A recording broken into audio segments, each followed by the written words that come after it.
And White Sox will not start on time. Of course, we hope to have it a little bit later on, and when we do, it'll be Jake Peavy against Jenmar Gomez. A couple of nice right-handers going tonight with two very good starts to the year. Yeah, and it'll be interesting to see how both teams can get the leg up on both pitchers.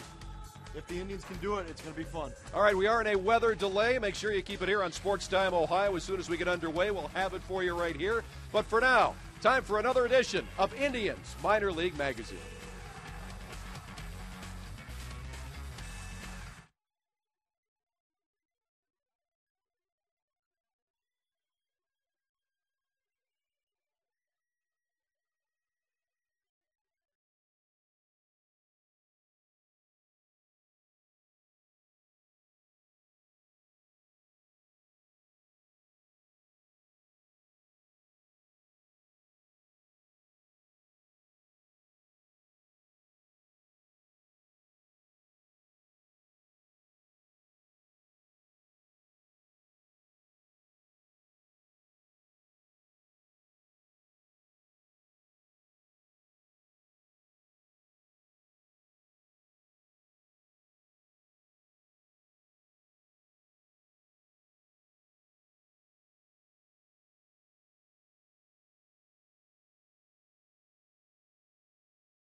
record, but a win tonight would be a 5-2 stand for the Tribe.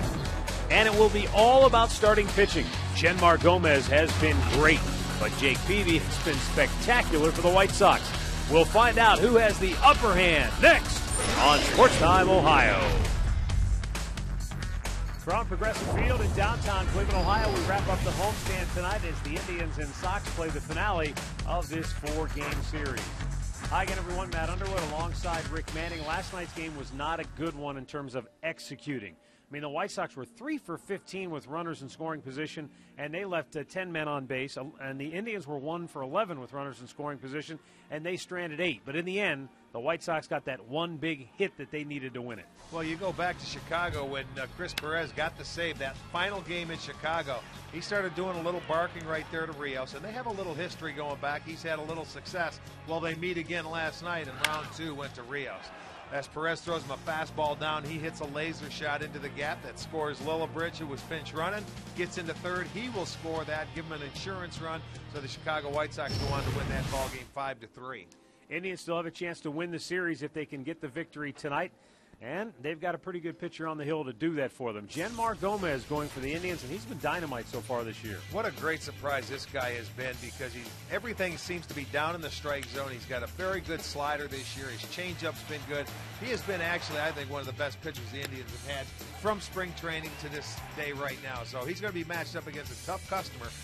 Against Jake Peavy. He's got a 1.99 ERA, third best in the league, although he is 2-3 against the Indians. Our Nissan Road Ahead pitching matchup. Get to a Nissan dealer for great deals on innovation you can count on. And Rick, it looks like Jake Peavy is finally back to the form he showed in San Diego for all those years. If he's healthy, Matt, they felt he was gonna produce. He's got a very good fastball, not throwing like he once did, but he's got a good changeup, breaking ball.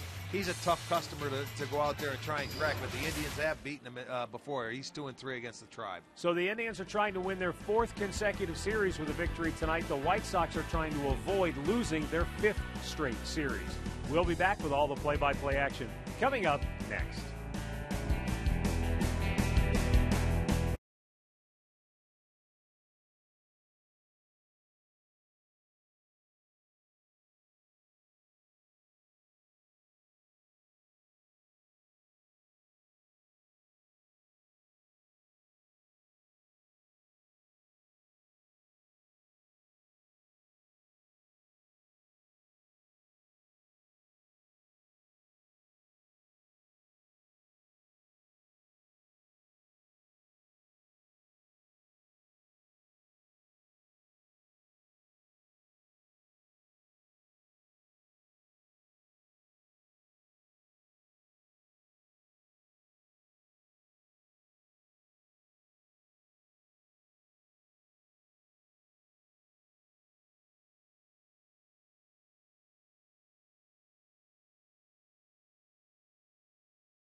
And we welcome you into Progressive Field, just about ready to get underway here this evening. The finale of this 4-game series. We're going to be a little more than an hour late in getting started. Indians and the White Sox. Tribe comes in 17-12 on the year. They lead the Detroit Tigers by 2 games in the American League Central Division. And the White Sox are 14-17. They're currently in 3rd place, 4 games off the pace. Genmar Gomez has finished his warm-up tosses. He's in the dugout getting ready to take the field against Chicago. been a good series so far. The Indians had a chance last night, even though offensively they didn't do much until late in the ball game. But they were able to rally for 3 runs to tie it. They had an opportunity to win it in regulation, but couldn't get the clutch hit. And as I mentioned in the open, neither team really took advantage of a number of scoring opportunities in the ball game. But Chicago was able to get the big hit when it counted most. Yeah, they came back. They scored 3 to tie this game up. But you're right. 1 for 11 with runners in scoring position doesn't get it done. And they're going to face a tough customer in Jake Peavy today, who's been very, very good this year. But this guy has been just as good. Just hasn't pitched as many innings or as many starts because he was down in the rotation and got rained out one time. You saw Sandy Alomar with crew chief Larry Vanover going over the lineup card. Now Vanover going over to Mark Parent and the White Sox dugout. I don't know if that had anything to do with the fact that the White Sox had a change late in their lineup. Eduardo Escobar was a late add. They scratched Brent Morrell from the number 9 spot in their order. He had some lower back problems.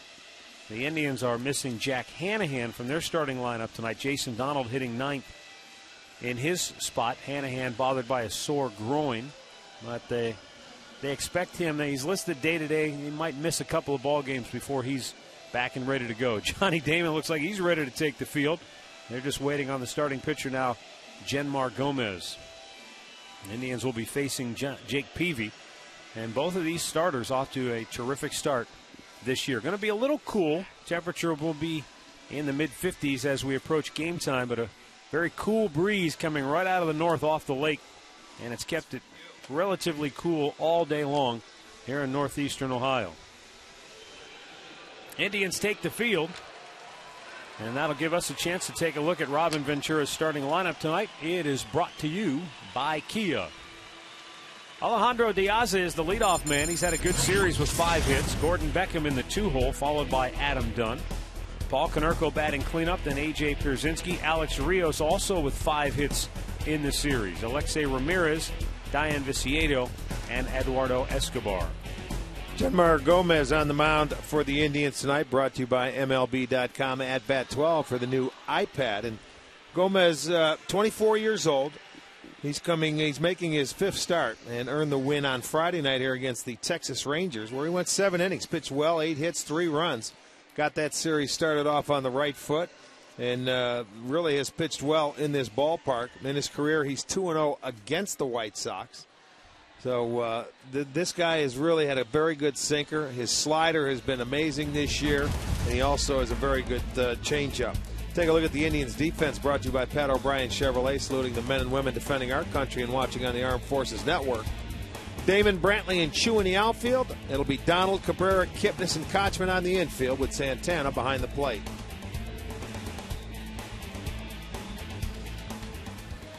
Take a look at the crew tonight. Larry Vanover is the crew chief. He's calling the balls and strikes. Brian Gorman, Tony Randazzo, and Todd Tishner on the bases. Well, the Indians looking to secure the win tonight, take 3 out of 4, which would give them their 4th consecutive series win. And the Chicago White Sox have already dropped 4 straight series. They're just hoping to get out of Dodge with a split. Yeah, they're 13-5 in this ballpark over their last 18 games. So they played well here. So the Indians are going to have to go out and earn it. And if you can win 3 out of 4 in a series, that's hard to do, but that's a good series if you can. So we're ready to go now as Alejandro Diaz steps in.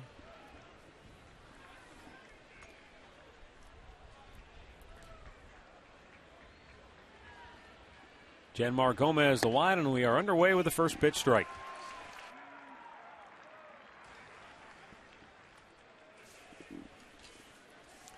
An official rain delay of 1 hour and 4 minutes. Outside 1-1.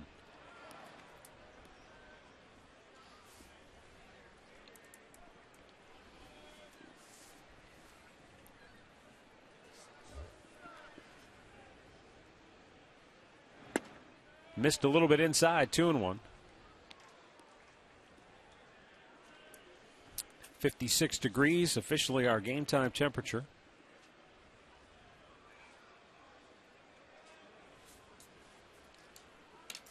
And the 2-1, he checked. Did he go? They appeal. He did not. And it's 3-1. Looked like a good sinker away, and he was able to check his swing. He did not get out in front. So now he's in a hitter's count. Yeah, it's outside for ball 4. So Gomez walks the leadoff man. It's only the 5th walk he's allowed in his 22 innings pitched.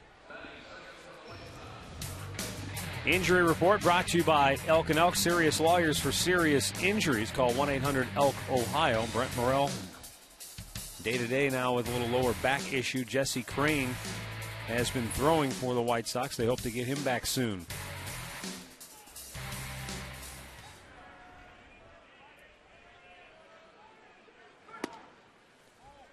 Another pitch missing inside. Came out with that first one, strike one, and has missed 5 straight times.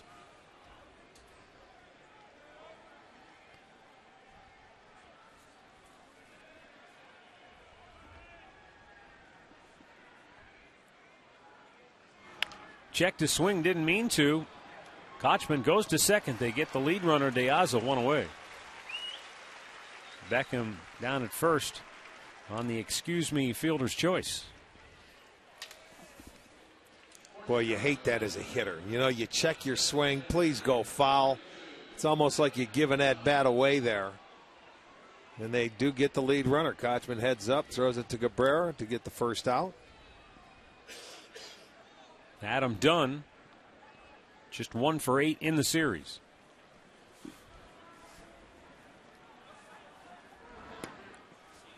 And a pitch down low, ball 1. Dunn with 9 homers, 23 driven in.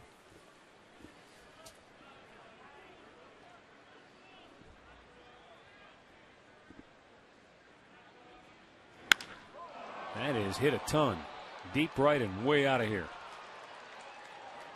Oh, That's yeah. the 10th home run of the year for Adam Dunn, and the White Sox jump on top 2-0. When he hits him, there's really no doubt, is there? I mean, you know it as soon as it leaves the bat. Not usually, you're right. That's And a big man. He's into double digits now. He has 10 home runs.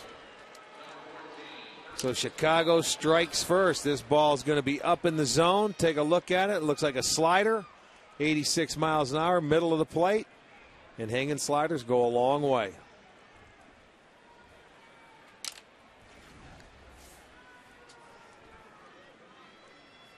So here now is Paul Konerko. Everybody a little wide-eyed in that White Sox dugout. He hit some moonshots.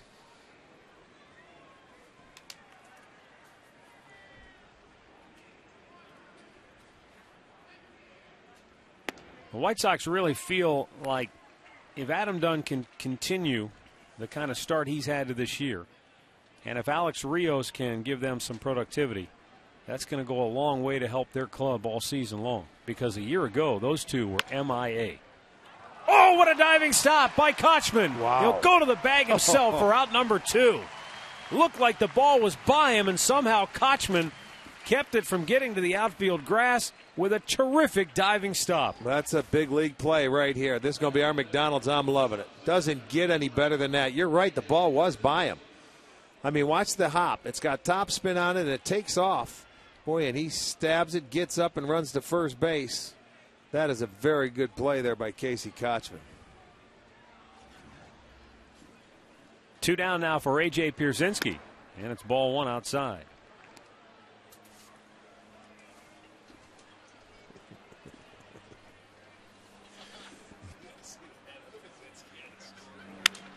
Weekly tap to second base. Jason Kipnis will throw him out.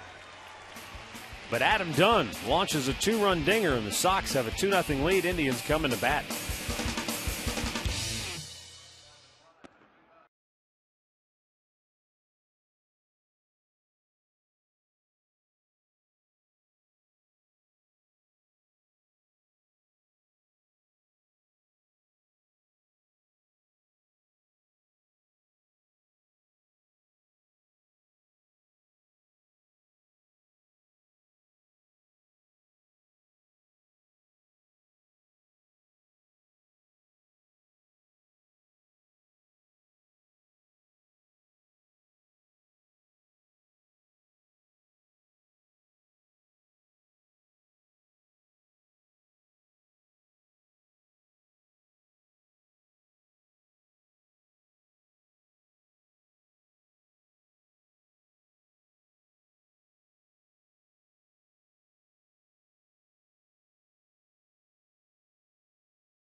Progressive Insurance, proud to be the official auto insurance provider of the Cleveland Indians.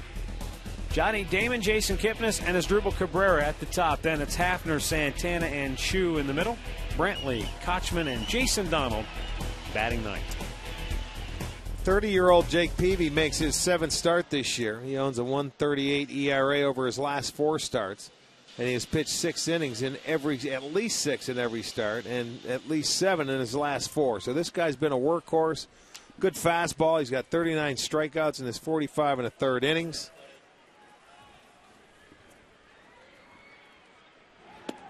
And his first pitch outside, ball 1 to Johnny Damon.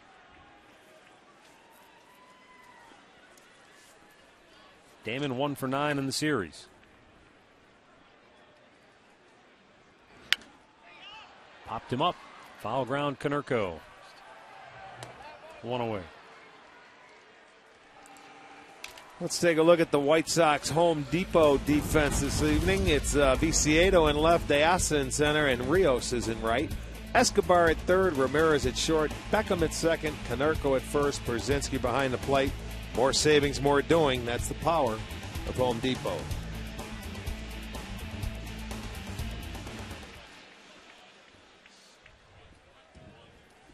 Jason Kipnis just 1 for 13 in this series. He had really been on an offensive tear, but the Sox have cooled him off a little bit here.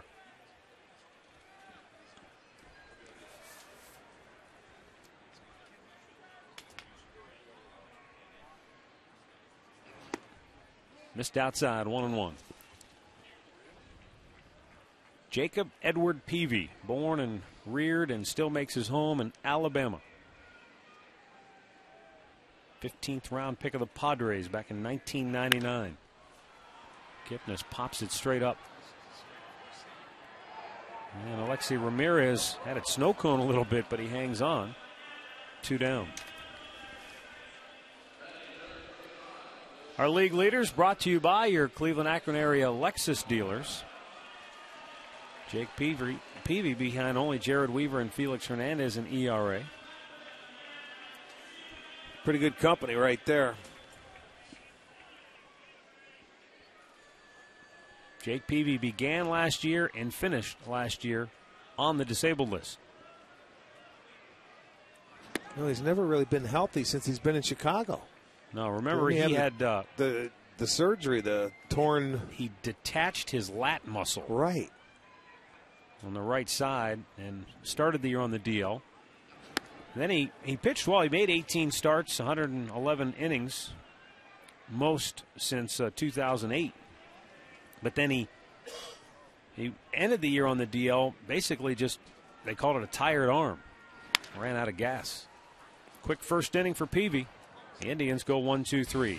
2-0 Chicago.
Indians baseball is brought to you by McDonald's Cherry Berry Chiller. Cherry and raspberry flavors blended with ice and 100% fruit juice. By AT&T, the nation's largest 4G network. AT&T, rethink possible. And by your Northern Ohio Toyota dealers. Alex Rios leading off the second inning for Chicago. And he takes ball one from Genmar Gomez.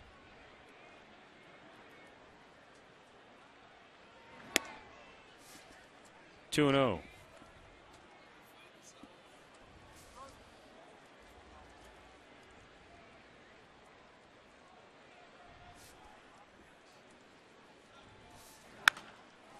That's ripped foul. Well, right now, Gomez searching for control. The fastball, command, and the breaking balls that he's throwing. Dunn hit the slider. That was one right there. Another breaking ball that was up in the zone. He's going to have to get that slider down. Bounce to short. As Dribble Cabrera. Throw him out, one away.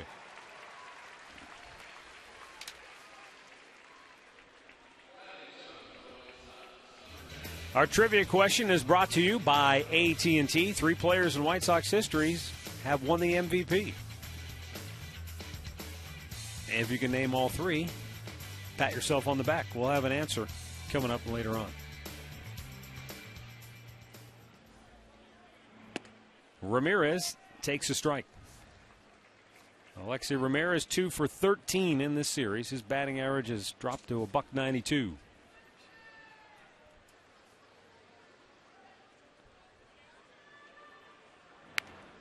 And that's a nice perfectly bunt. placed bunt. Gomez will throw, but he had no play. Pretty athletic play, though, to get Sure the ball was. and get rid of it by Gomez, but it was really, you said it, a perfect bunt. He put it down. Watch him deaden it. And you know why he can do that, Matt? If you see where he stands in the batter's box, he's out in front of home plate. Way up at the top. And it's easier for him to get that bat in fair territory, and it made it look really easy. And he deadened that ball, and it was nicely done. And he has been struggling at the plate, so you can see why. If he sees that third baseman back, he's going to try to take a shot. Gimme. It's a gimme for him because, I mean, it's a great angle for him when you're out in front of the plate. See how far? Look at his front no foot. hitter stands out there but him. Now watch where his bat head is. It's in fair territory to begin with, so it's easy. It's a good angle for him to go down that third base line. The only other guy I can think of that stands that far forward in the batter's box is Coco Crisp. Yes, there's a few guys, but it's rare. Most everybody gets to the back part of that batter's box, but that's Chicago's second bunt base hit this year. The other one coming from De Asa.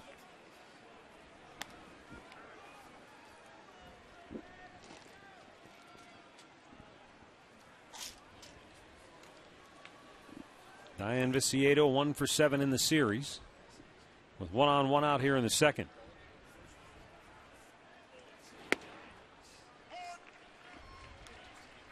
That home run hit by Adam Dunn in the first inning. It's just the first home run allowed by the Indians in 4 games. They've done a good job of keeping the ball in the park.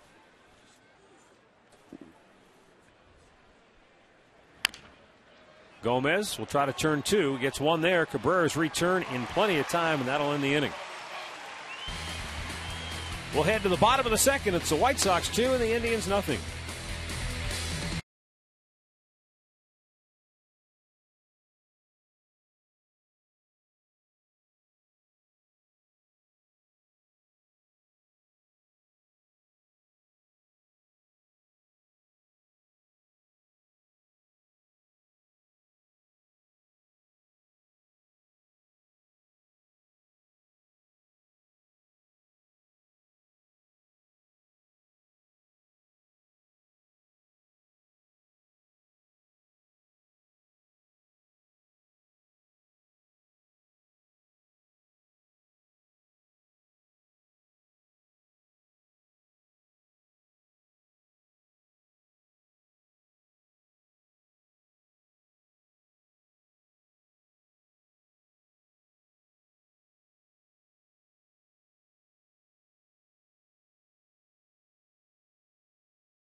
Well, a special guest in the Sports Time Ohio dugout suite tonight, Jamie Abner, is attending her first game here at Progressive Field. She is a huge Indians fan, and she is just thrilled to be here tonight. She's got a great location to watch this ball game, doesn't she? Talk about spoiled with your first game. Yes, indeed. Doesn't get much better than that. Welcome. Yes, indeed. Well, here's Travis Hafner, 2 for 8 in the series, leading off the bottom of the second. And Peavy fires a strike at the knees on the outside corner.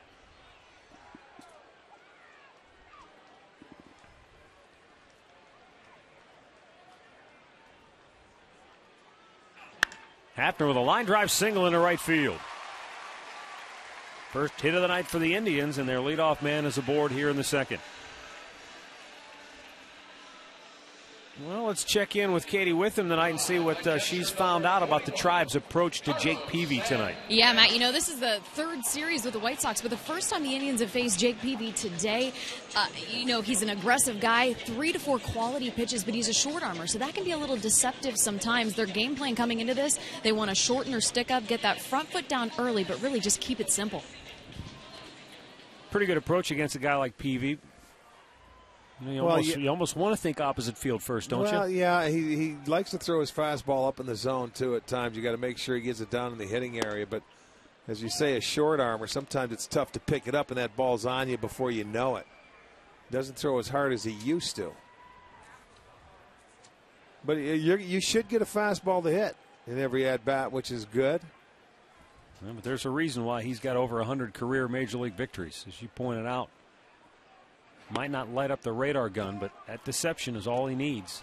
He's ahead of Santana 0-2. Well, I remember about a year ago now, he came and beat Justin Masterson when he was on a roll. Remember, Justin won his first 5 games in the month of April, and then in May, he and Peavy locked up, and Peavy beat him 1-0.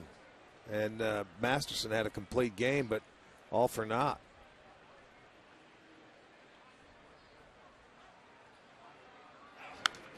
Fouled right back. Oh, he had a vicious cut. But that ball, you see where it was? The fastball was elevated a little bit. You've got to make him get it down a little bit. That's a good pitch. You see, but it's a ball. And there's not much. That's what you're going to do with it, I think, the best case scenario. If you make him bring it down a little bit, then you got a chance to get the barrel head of that bat out in front and hit a homer. But you got to get it down, because then he can come back and change your eye level with a breaking ball or a changeup.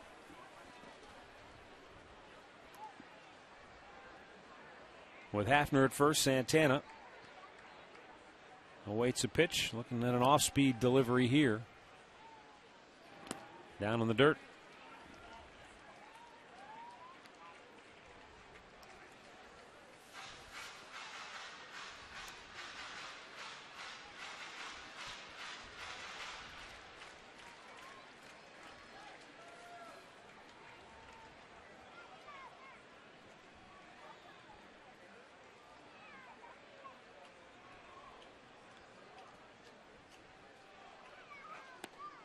He went too far. Larry Vanover, the home plate umpire, rings him up on the check swing. First strikeout for Peavy, 1 down. Well, and there's a case where you see he got himself out in that at-bat. He swung at 2 balls out of the zone. Swung at the high fastball that was up over the letters. He swung at the slider down. I didn't think he went. Well, I know, but they called it. So I think the home plate umpire called it. He sure did.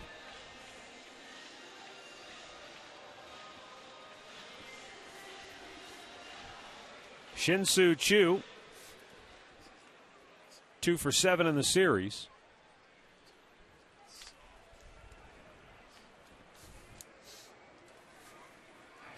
The Indians are waiting for Choo to kind of break loose. And remember, he's the guy that early in the year you're looking at him batting at the top part, middle part of the lineup. He's third. He's in the 6 hole now, trying to work his way back up into the lineup.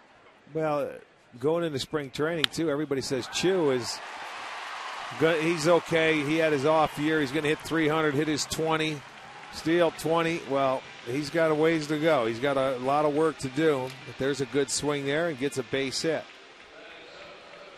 2 on, 1 out here in the second inning. Another look at the Choo line drive. Little ball out over the plate. Looked like a 2-seamer. Gets it past Beckham at second, so they have first and second.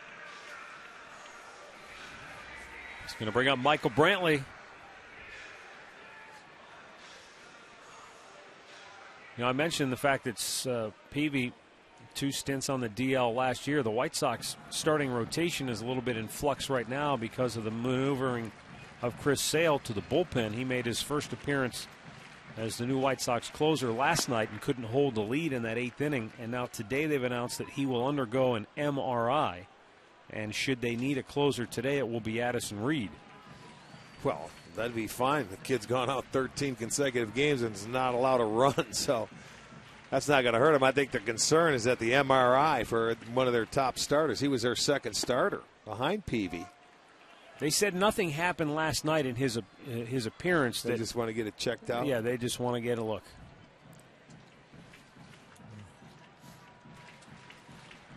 Meantime, Robin Ventura has also announced that Eric Stoltz, who we saw make a start in this series, he is their number 5 starter for now. Okay, he started the second game of the doubleheader. Right back up the middle, and Peavy caught it. Double play ends the inning.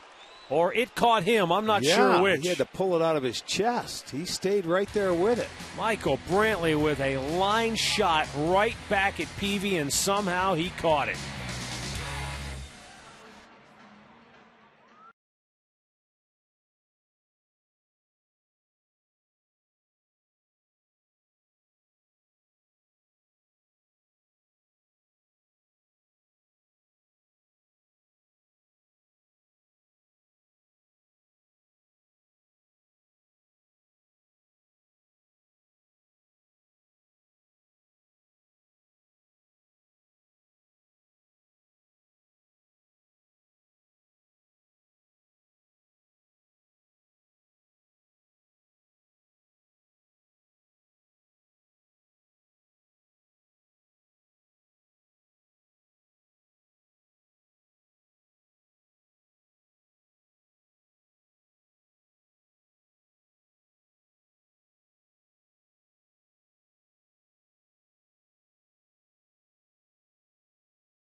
Just a reminder as you enjoy a cold one to look forward to Miller Time later in tonight's game, brought to you by Miller Lite.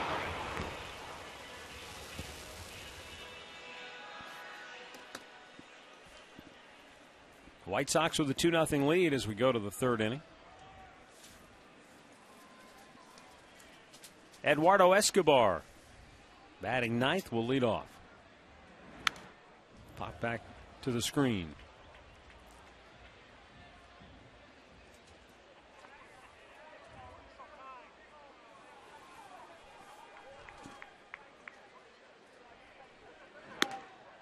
That's up high.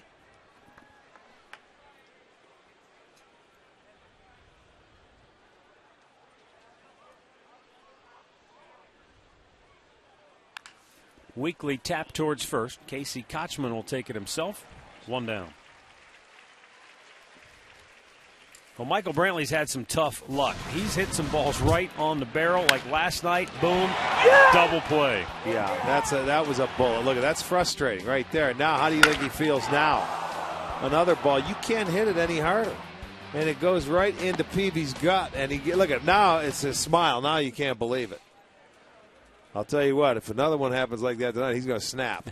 Because, I mean, that gets frustrating. You're hitting the ball very hard. It's tough to say, well, I hit it well. Yeah, but you know what? You know how baseball humor goes. Guys will be saying, well, hit it somewhere else then. Yeah. Well, he better try. The 1-0 pitch. 2 balls, no strikes. Alejandro De Aza walked his first time up.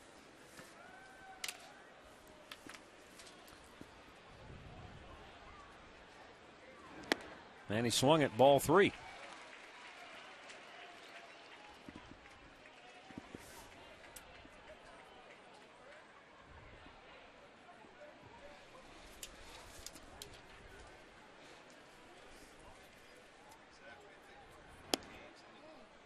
Man, oh man, Gomez is making some very close pitches. I don't know if it's a situation where he's getting squeezed, but if he's missing, it's not by much. No, it was like in the first inning, man. He's just a hair off the target. At least he's not getting the call. And De Aza smacks it right back up the middle. He's starting to come alive. That's his 6th hit in the series. And the White Sox have 1 on, 1 out now for Gordon Beckham. Let's check in once again with Katie Witham. Well, Matt, if you guys are thinking about bringing some friends to the ballpark, you've got to check out those Flex Packs presented by Discount Drug Mart. You can get 10 tickets, use them however you want. If I were you, I'd bring them to the May 20th game. You can pick up the Joe Carter bobblehead. Log on Indians.com/perfect10, guys. All right, thanks, Katie.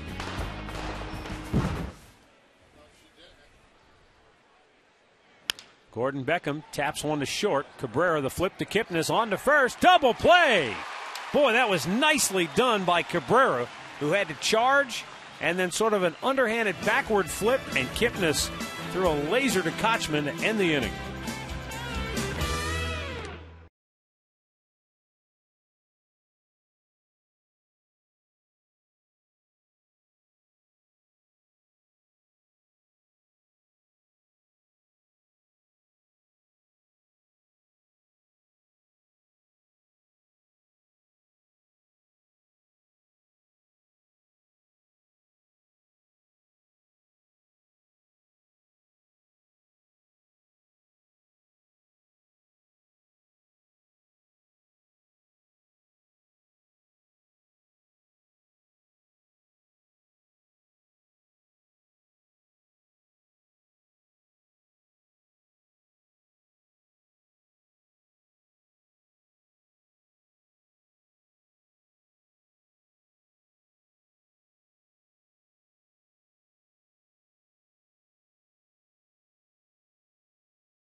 Going to the bottom of the 3rd inning.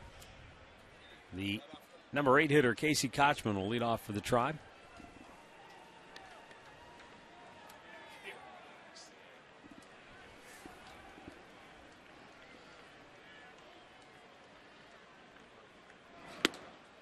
Kochman, oh, a high strike called by Larry Vanover.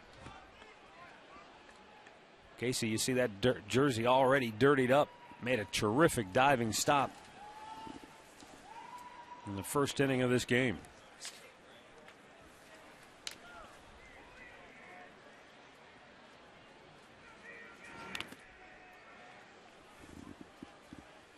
Casey with 3 hits in the series.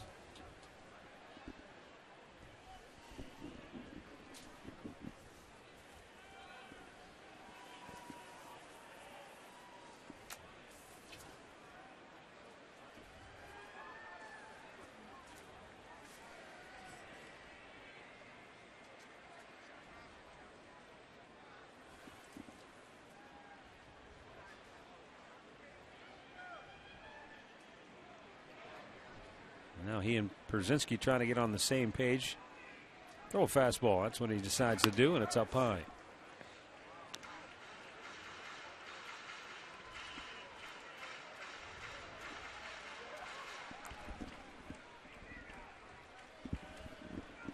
Now he's going to go slider. Kochman spoils it. Jake Peavy, National League Cy Young Award back in 2007 when he won 19 games and had an ERA of 2.54 to lead the league in both categories. And he struck out 240 batters that year to also lead the NL.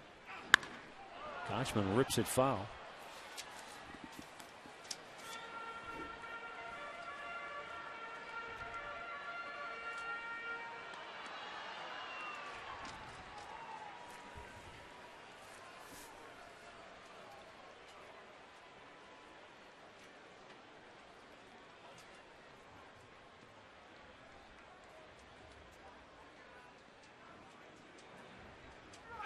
Fastball in again.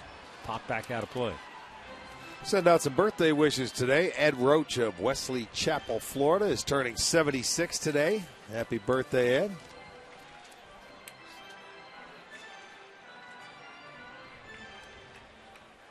Jake Peavy ready with a 1-2. And Kochman with another base hit, his 4th in the series. This bat's starting to come alive here. And the Indians, for the 2nd inning in a row, had their leadoff man aboard with a base hit.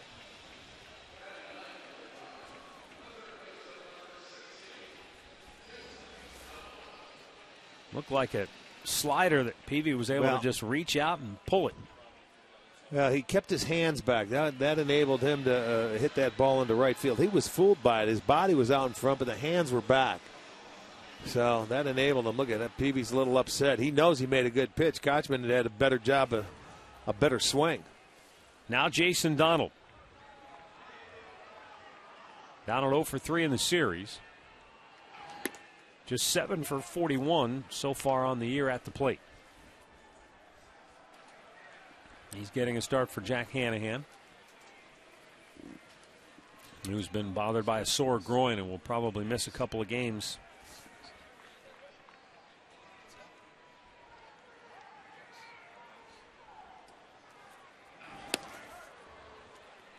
And it's 0-2.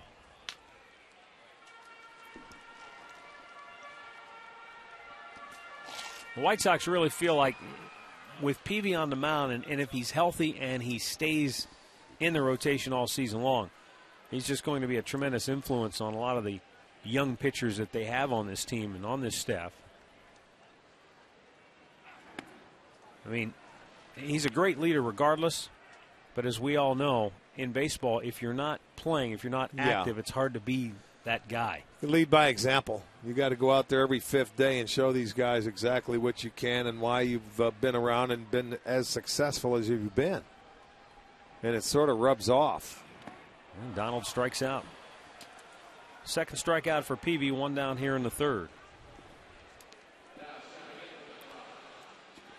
Top of the order, Johnny Damon.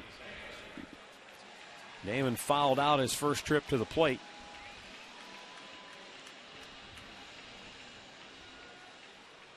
But Peavy's one of those guys, too, Rick, that even though he's had a lot of success and he's been around a long time, still very grounded, very down to earth, eager to share, talk to the young guys. Doesn't have that sort of superstar aura about him at all. He's still the same guy who grew up in Alabama. Gives back to his community in Alabama, raises a lot of money for charity, has done through his entire career.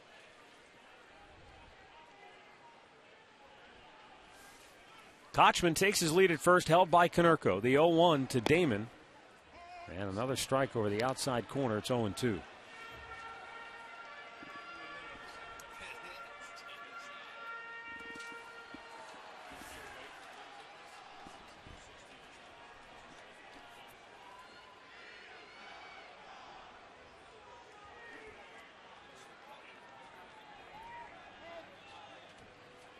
Pierzynski calling for time there.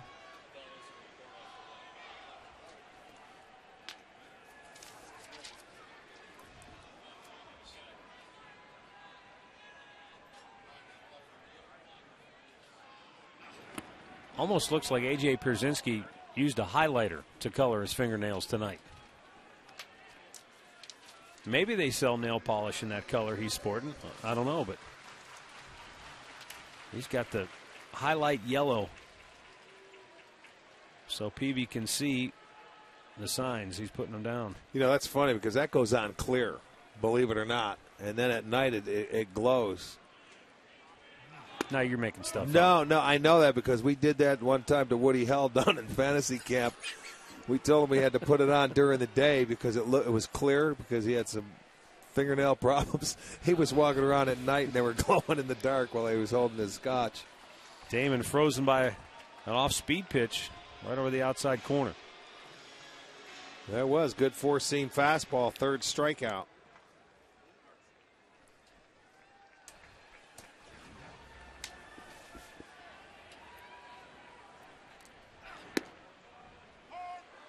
Well, he's had 3 straight 0-2 counts, and he had Kochman. Kochman battled him, but now the back-to-back strikeouts, and he's 0-1 here. So very aggressive early in the count.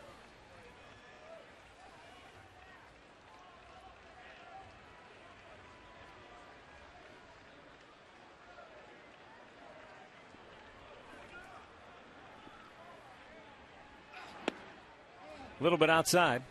1-1. You can hear Peavy grunt on almost every pitch he throws. I was going to say, you talk about max effort kind of pitcher. He is, because you can hear it from up here.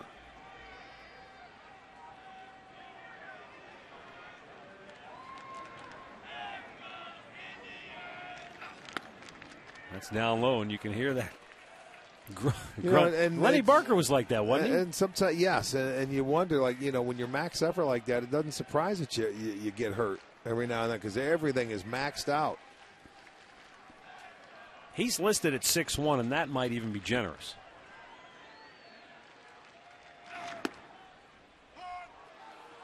Two balls and 2 strikes.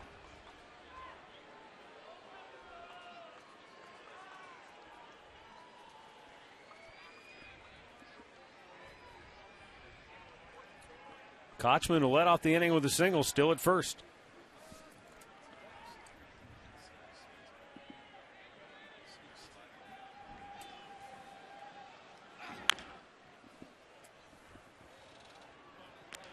You know, Peavy keeps the ball in the park, too. He's only given up 2 homers in 48 innings of work. Yeah. Well, we'll see if he does that when the weather warms up in that ballpark that he pitches in at home. That ball can fly out of his home park, U.S. Cellular Field.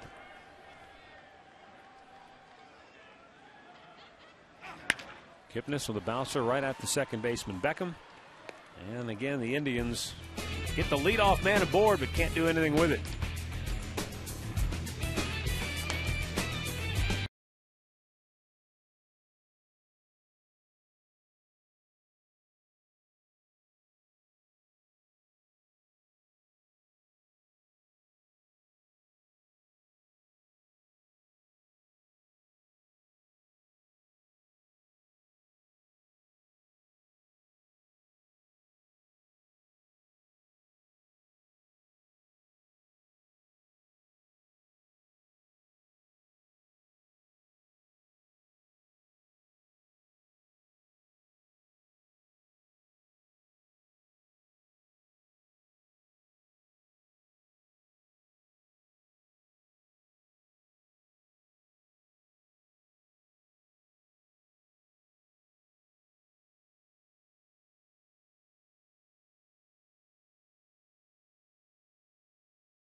Fourth inning. This game taking shape like it did yesterday. Chicago comes out in the first inning, scores 2 runs in that first inning. And it's because of this guy that they scored the 2 tonight. Adam Dunn takes ball 1 up high. Hit a 2-run homer. Almost hit one out yesterday, you remember, in the first, doubled off the glove of Michael Brantley. And the day before, he almost hit one out that Brantley caught right up against the wall at the top of that yellow line.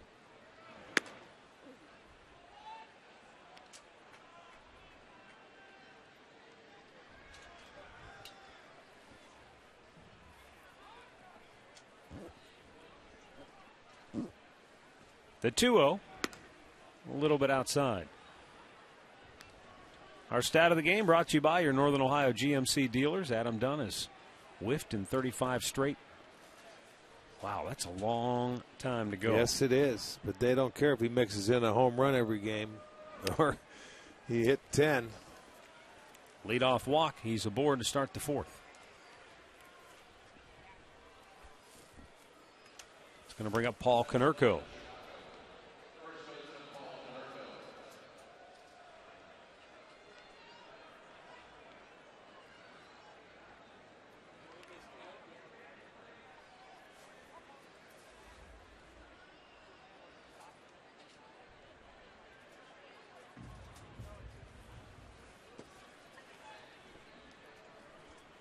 Here's Paul Konerko now.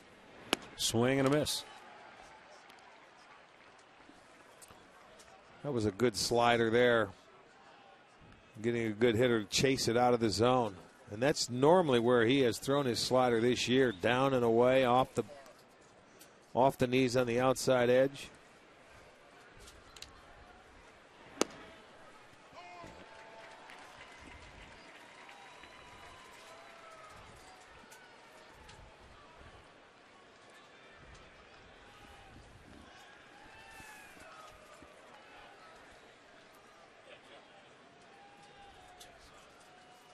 Gomez ready with the 0-2. Down on the dirt. Good stop by Santana.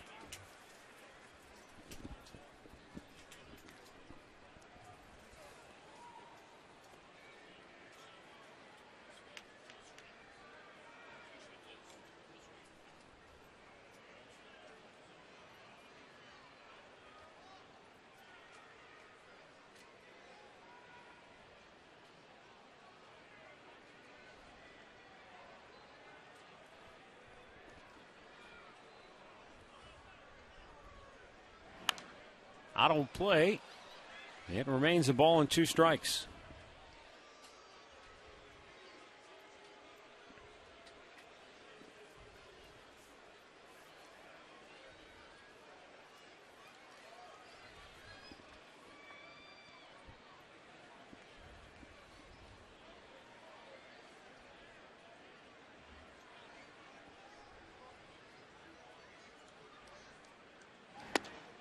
Ran it in off the plate with a fastball.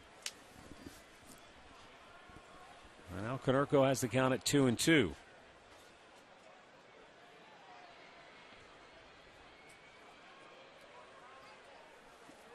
Indians have turned a double play in each of the last 2 innings. Konerko certainly a candidate if he hits one on the ground.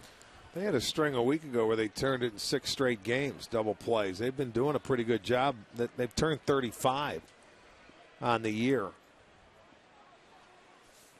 Well, the important thing there is how well Jason Kipnis continues to evolve as a second baseman, because normally he's the guy in the middle of a lot of those double plays. Well, he's looking more comfortable every, week by week.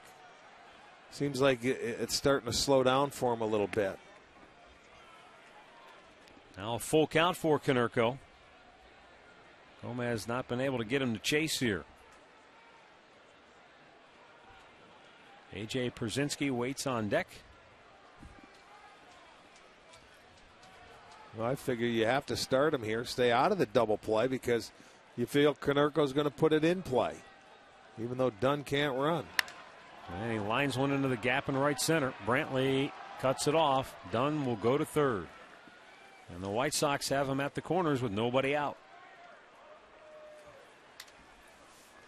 He's such a good hitter with a good eye at the plate. That's why you start your runner when you can't run. I thought that ball was going to get into the gap, but Brantley was able to cut it off.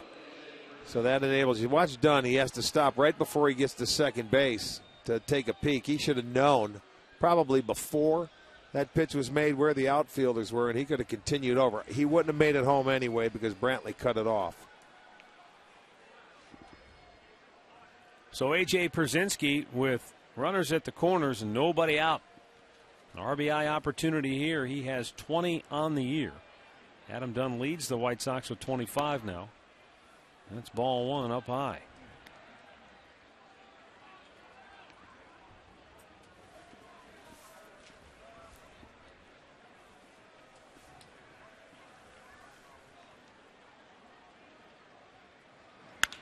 Ripped to first by Kochman.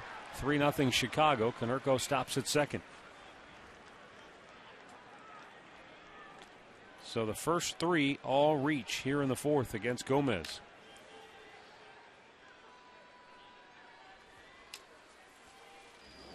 And the last two have been hit very hard. There's that two-seam fastball up there. I'm not sure that was the changeup. It looked like a fastball. Yeah, it was hard to almost look like a changeup grip in the glove. Okay, it was a changeup, but it was 83, so that was a changeup, and it was hit hard. It was elevated up in the zone. Alex Rios takes a strike.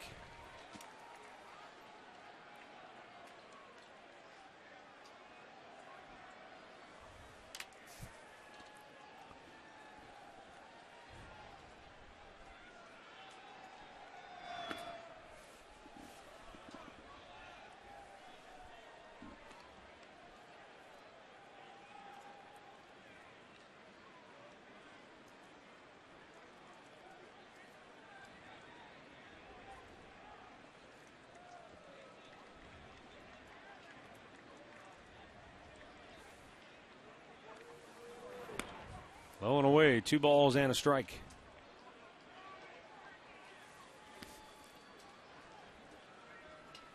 It's the first game where Gomez looks like he's a little out of whack. Well, he's throwing more balls than strikes, so yeah, he hasn't been able to attack the strike zone effectively. Hasn't had his command. He's been missing up in the zone a lot, and today he looks like a mere mortal. It's been very good.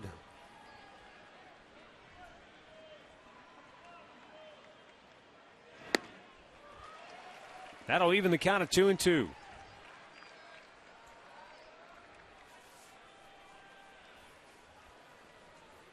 And then this will be his 50th pitch of the night coming up right here.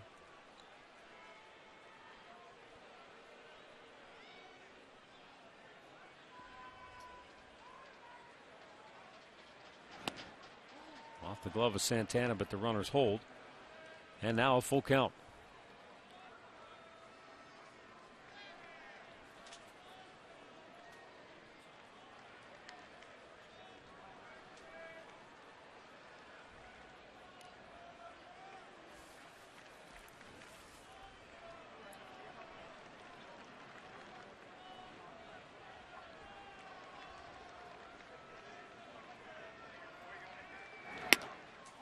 Ball 4, the bases are loaded. Second walk in the inning. And Gomez just can't seem to put it together.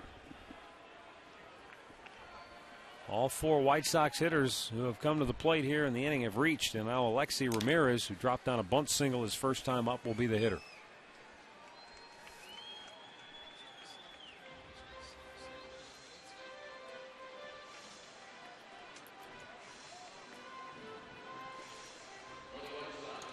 Well, this is where Chicago can poke a hole in it. They have their ace on the mound, and he's been pitching very well. Nobody out and bases loaded. He's got to try to minimize damage here. A 1-2-3 double play would look really good.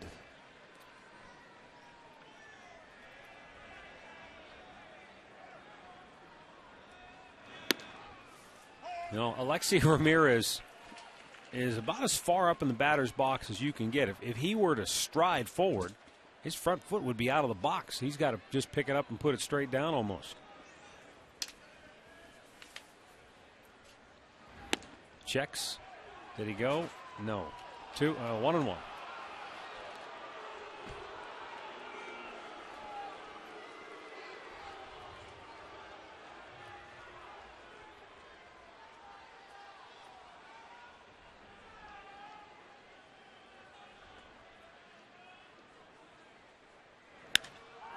Hits that a long way.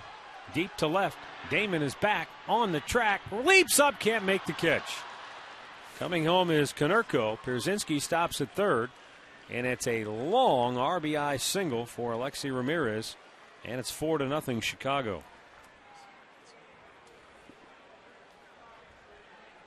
So the White Sox just continue to turn the carousel on Gomez here in the fourth, as the first 5 have all reached and 2 runs are in, and they're still loaded with nobody out. That's the pitch that's hurt him today. Hanging sliders have gotten him in trouble. Look at that middle of the plate, and it just wasn't there for him today. Damon goes back. He's not going to catch it.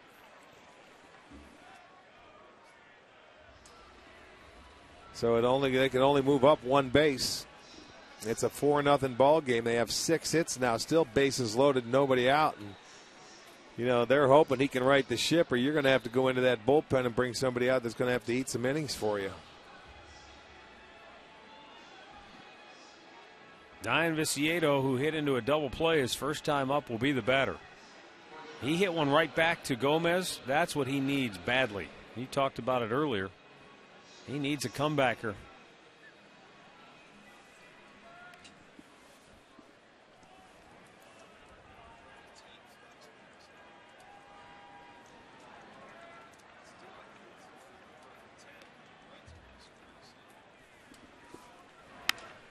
Viciedo punches one to shallow right. Chu coming in. He'll make the catch. And the runner will not come. Pierzynski took a good hard charge, about 3-4 strides toward home plate, but he knows he's not going to beat that arm home. 1 away. Well, and they finally get their first out of the inning. Not deep enough with that arm. 1 hopper. There it is.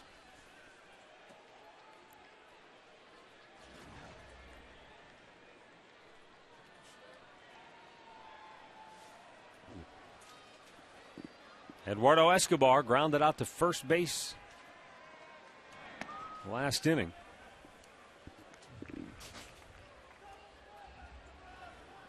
Four nothing White Sox. They're loaded with 1 out.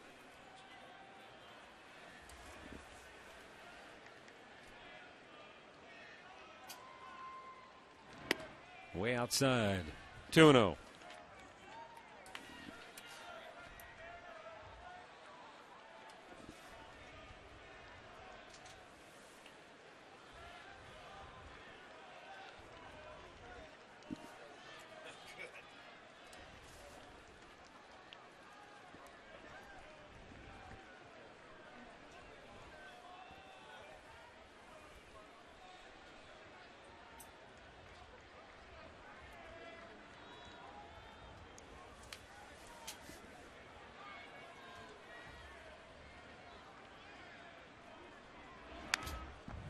Fastball ripped back. 2 balls and a strike.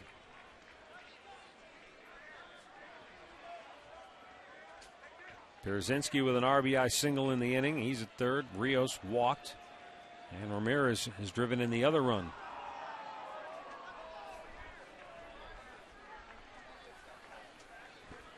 The 2-1 to Escobar. No, he asks for time and steps away.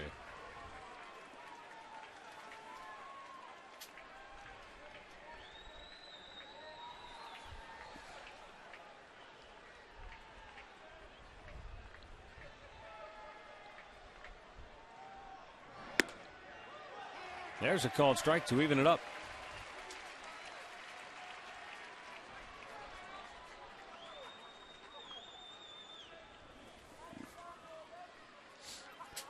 Still a double play gets you out of this inning and keeps it intact at 4-0. His 60th pitch of the night. And time called once again.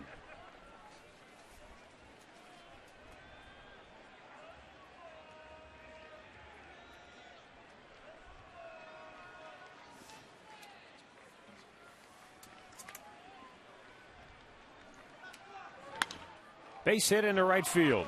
Pierzynski scores. Rios going to be stopped at third. Chu gets off the throw in time to keep another run from coming home. But the White Sox Well, have made it a 5-0 lead now, and they're still loaded with only one out. still nobody up in that Tribe pen either. That's a breaking ball. That one was down. That one down in the zone. He golfs that one into right field. They can still only move up a base. But this looks like it's going to be some inning-eating time for Gomez. Alejandro De Aza has already walked and singled tonight.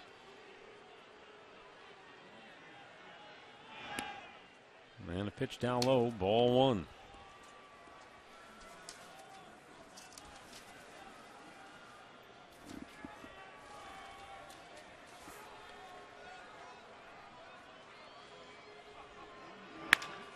Hard hit ground ball by Cabrera. That gets home Rios. Here comes Ramirez on his way to third, and safely in there goes Escobar.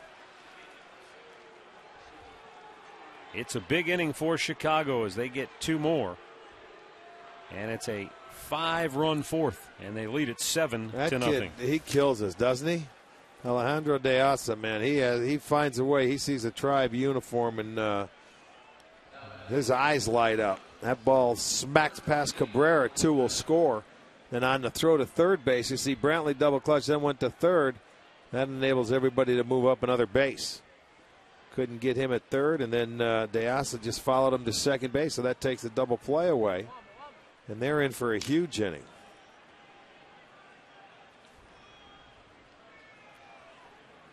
Gordon Beckham 0 for 2 tonight.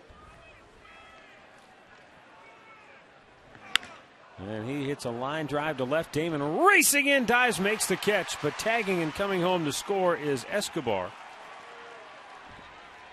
And that makes it 8-0 White Sox. Yeah, he manufactured a run there. He sure did, getting over to third base. And then you get the sac fly.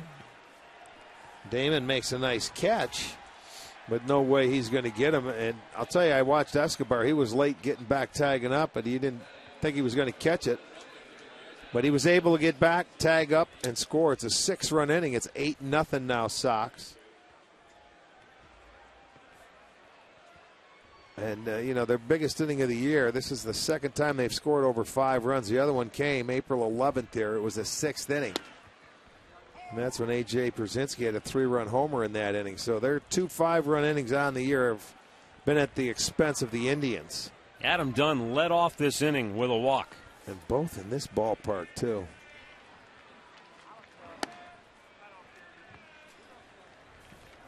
Runner at second base with 2 down.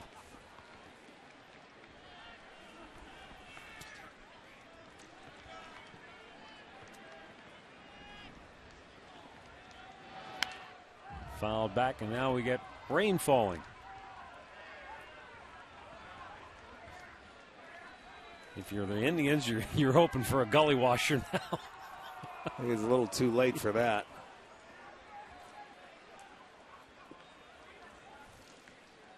Maybe this was the rain that was here at 7.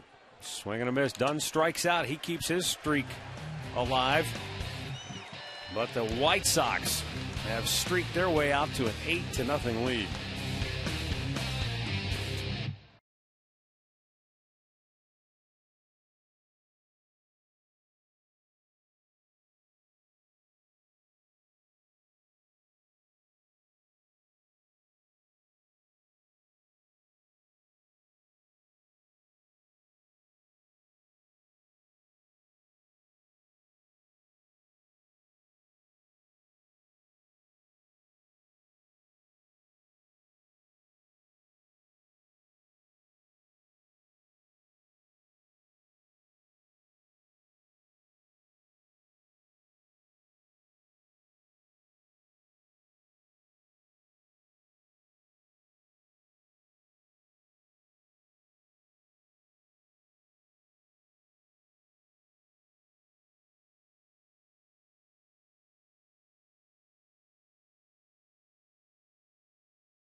Well, it's an 8-0 White Sox lead as we go to the bottom of the fourth.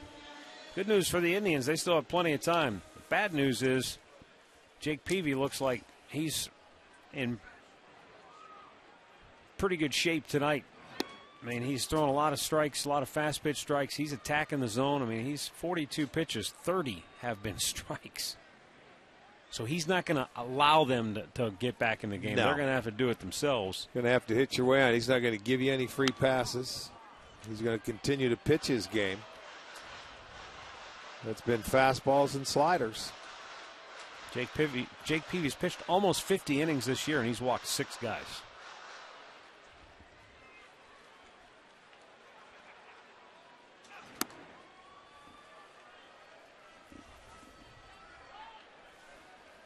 Number of times, 0-2 counts tonight. He comes out of the chute. You've got to be ready from that first pitch with this guy. He means business. There's a high fly ball to left. Viciedo will make the catch. 1 away.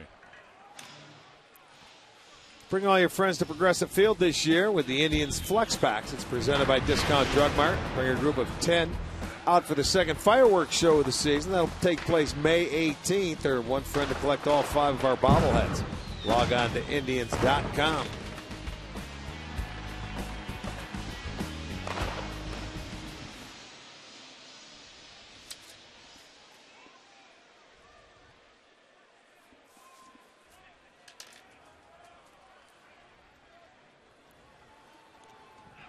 Travis Hafner pops it straight back over our head and into the upper deck.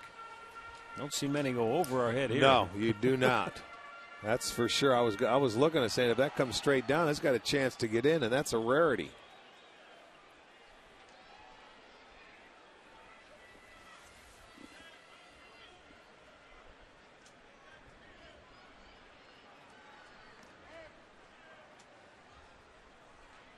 Just a light mist falling here at Progressive Field. My buddy Greg Belka back in Arizona watching us on the satellite tonight says in your winter home, Rick, they're having 65-mile-an-hour winds right now. Dust storm, heavy rains. Sounds good. You didn't see any of that in spring training.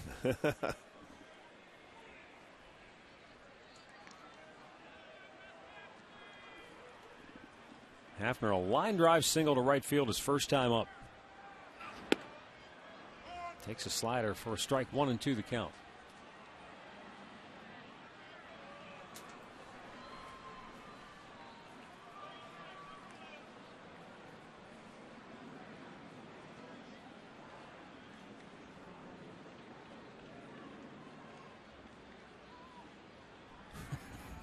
He finally picked one he wanted.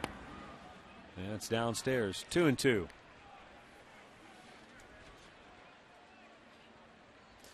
Well, yeah, 2-seamer away, fastball in, slider, backdoor slider. You want a slider down and in. But there it is, 2-seamer away. Let's go fastball away. And you can see Peavy's Is he like intense or what? Well, you know what? He's like Mark the Bird Fidrich now. After every pitch, he's talking to himself, saying something. He's just reminding himself. He is wrapped up really tight. But, that's what it takes to keep his head into the game. That's what he's doing. Payoff pitch. Hafner a tapper to first. And an easy play for Konerko. 2 down.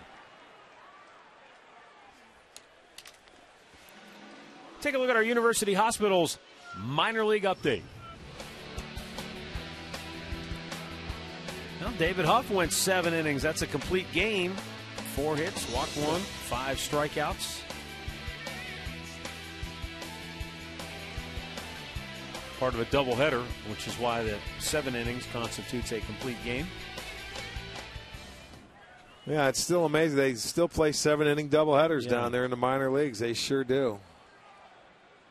Carlos Santana looks at a ball up high. Maybe make it a little easier on the pitching staffs.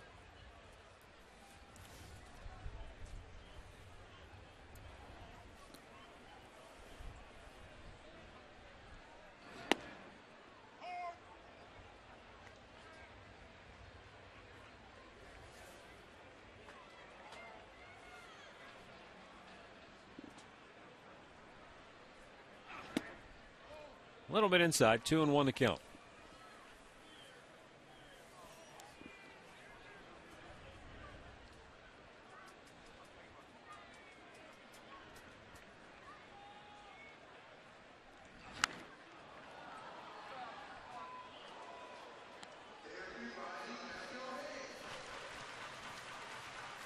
Boston had trailed Kansas City 3-0 at Kauffman Stadium, but they've come back to tie that game 3-3 in the third.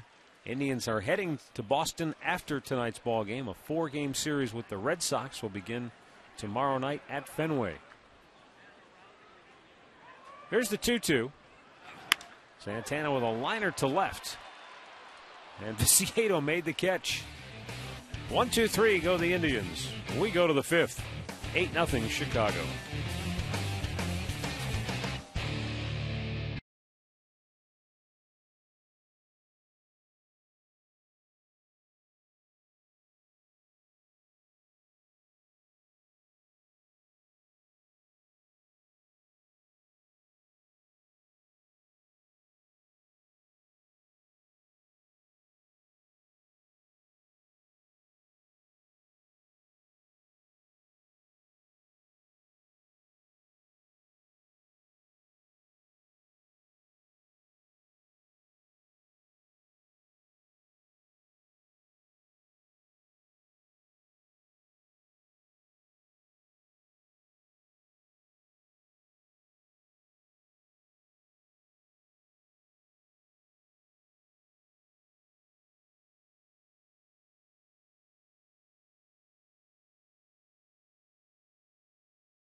Locations in Northeast Ohio, and by Levin's, home of the Sealy Posturepedic mattress made right here in Northeast Ohio.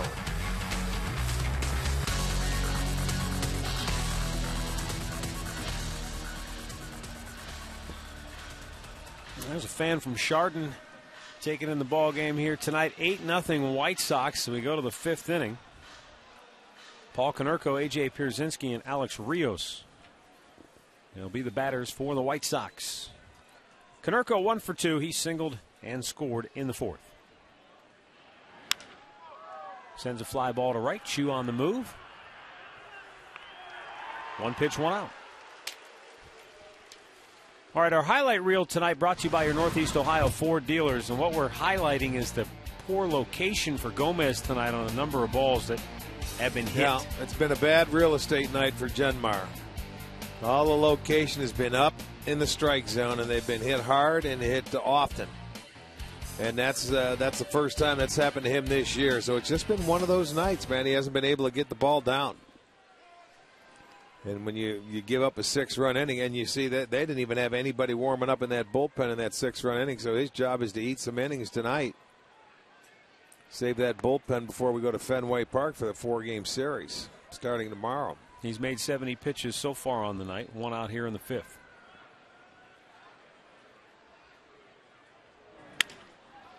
Pierzynski slaps it to left. Damon grabs it, 2 down.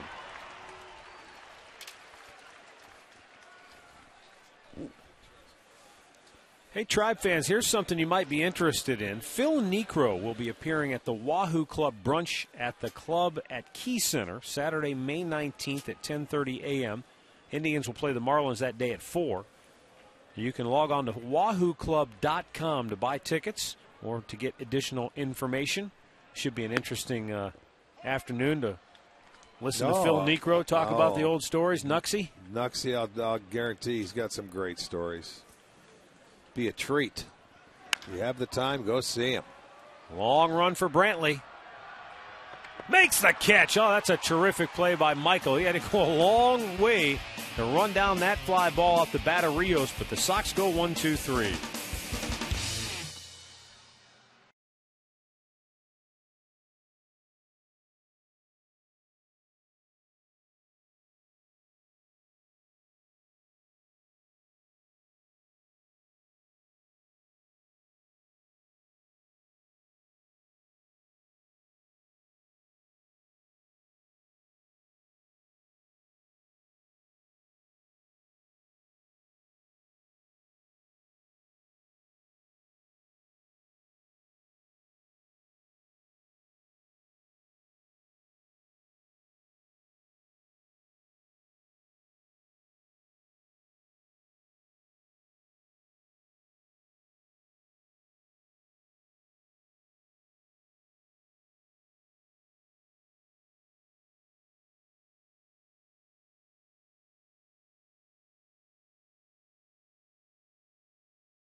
Look at him, Macarena. That a baby.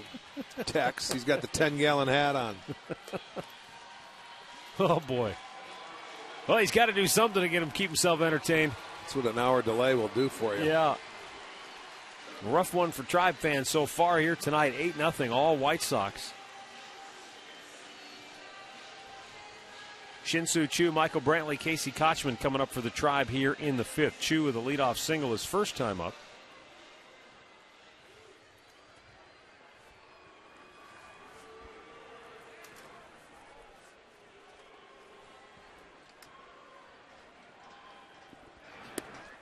And a pitch down low, ball one.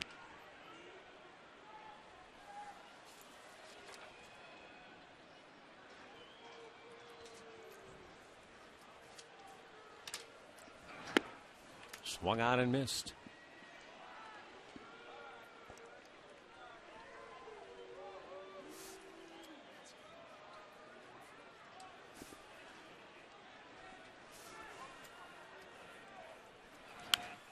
Choo fouls it out of play.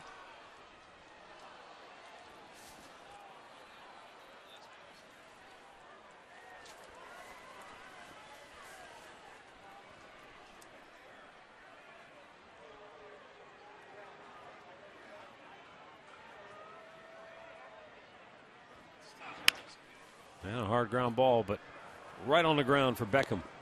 One away. Our recap brought to you by your Northern Ohio Toyota dealers. Adam Dunn in the first inning launched a 2-run homer. And the White Sox blew it open in the fourth inning with a 6 spot. Find out about more than 30 Toyota offers available now at buyatoyota.com.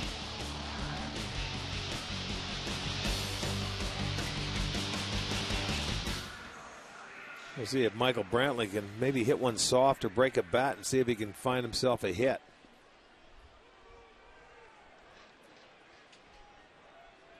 He hit a bullet in his last at bat in the second inning with 2 guys on, 1 out, and I mean it went right into the chest of Jake Peavy.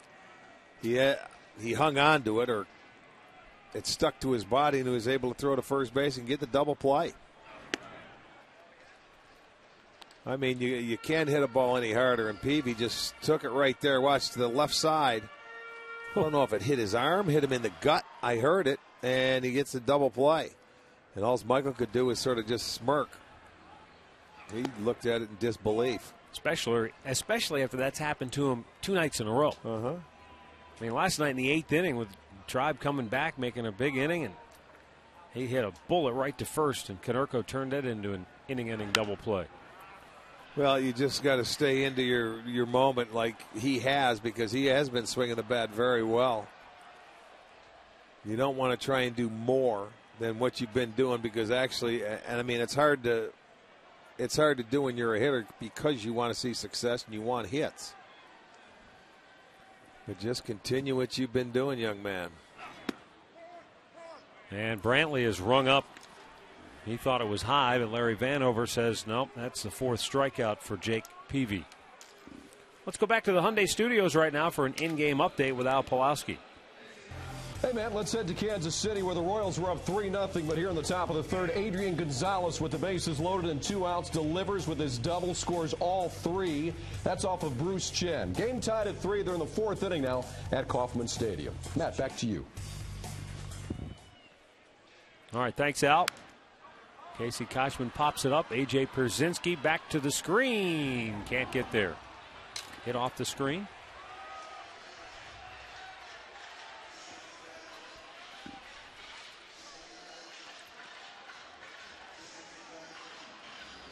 Looked like it deflected off the screen on his way back. He just couldn't get back there quick enough.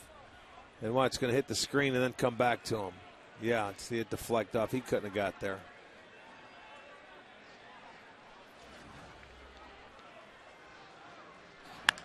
Kochman with a liner down the right field line. Foul ball by inches.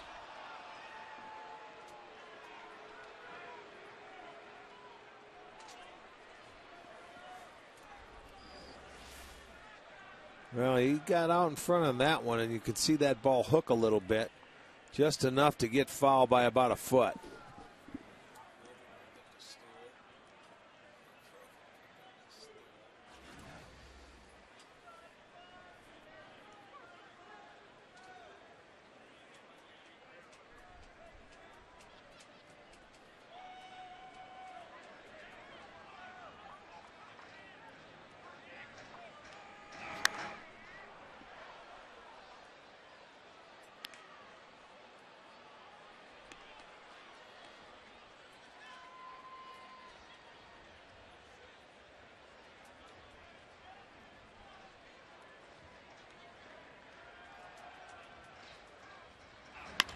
Right back up the middle, and Kochman with his 2nd hit of the night and his 5th hit in the series.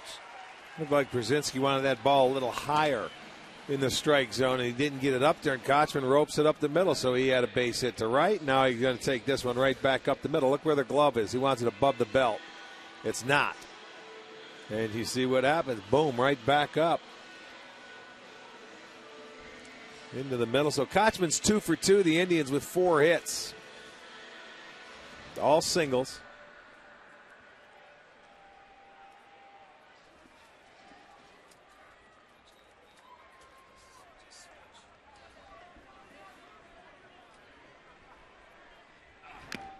Fouled back by Jason Donald, who struck out his first time up.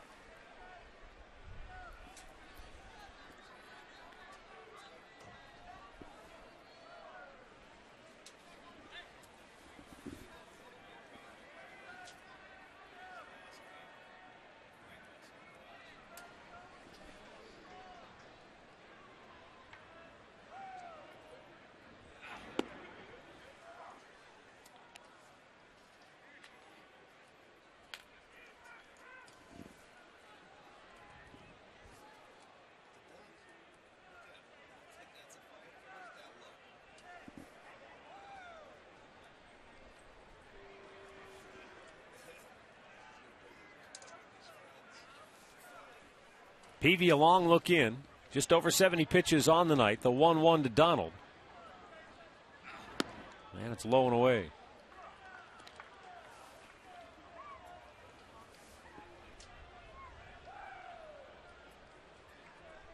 Two down here in the bottom of the 5th.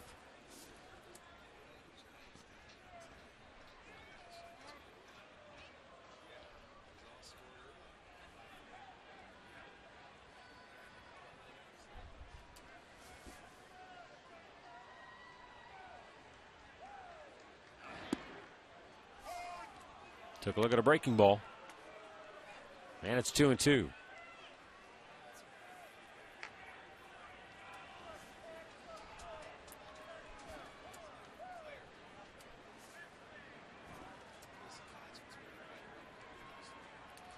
Peavy, 50 of his 73 pitches tonight have been strikes, and he gets his 5th K of the evening as he sets down Jason Donald.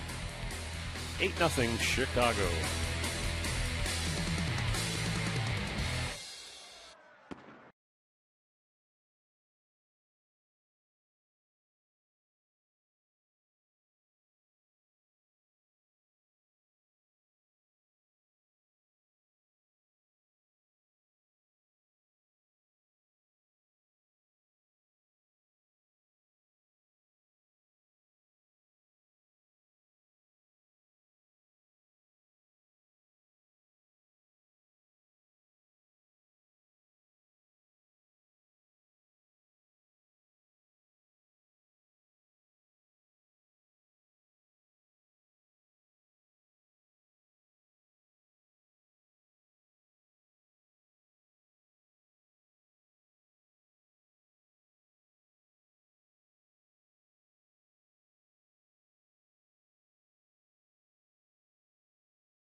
Discount coupons for the Subway Extreme Fan Zone to an upcoming home game. It's the place to be for a chance to win Subway gift cards, Indians fun money, and get great discounts on your next Subway purchase. Subway, where winners eat.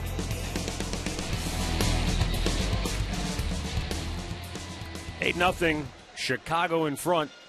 6th inning. Bottom third of the White Sox order due up here. Alexi Ramirez, Diane Viciedo, and Eduardo Escobar.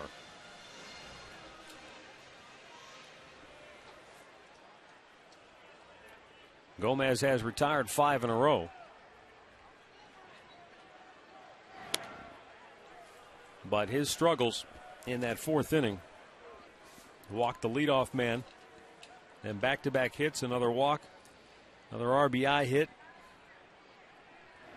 2 more hits resulting in RBIs, a sac fly, and the damage was done. Well, and you look at it, he got out of trouble in the 2nd and 3rd inning, got his double play balls in both innings to stop those innings from doing it. It's been all about his location tonight.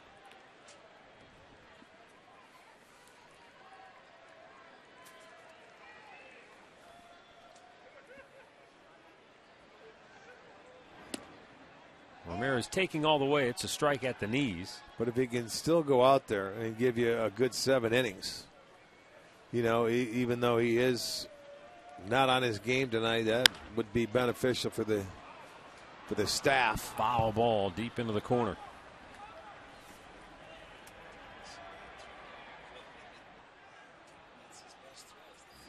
Didn't miss by much, but Ramirez just a little bit out in front of it. See it hooking. And clearly foul.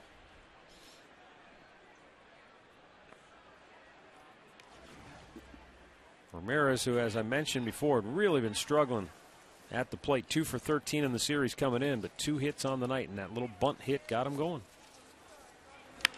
Sometimes that's all it takes. And now he's got a 3-hit performance.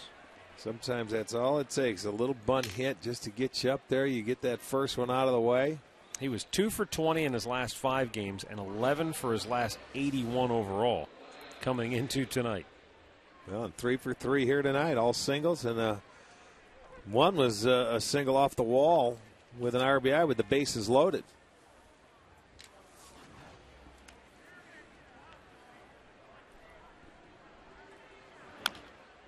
Well, he had been batting up in the order, but his struggles had sent him to the bottom, and Gordon Beckham has been the guy who's been swinging the bat better and Beckham got bumped back up into that 2-hole. Beckham has basically hit his way out of that spot the last couple of years, but Robin Ventura feels like he's swinging the bat better. You know, you keep your big three intact with Dunn and Konerko and Przinsky, and Diaz has been in that leadoff spot all year long. He's done a nice job, but you know, you try and whoever's swinging it the best, you got to move them around. Swing and a miss. You don't want to as a manager, but sometimes when you're not scoring runs and.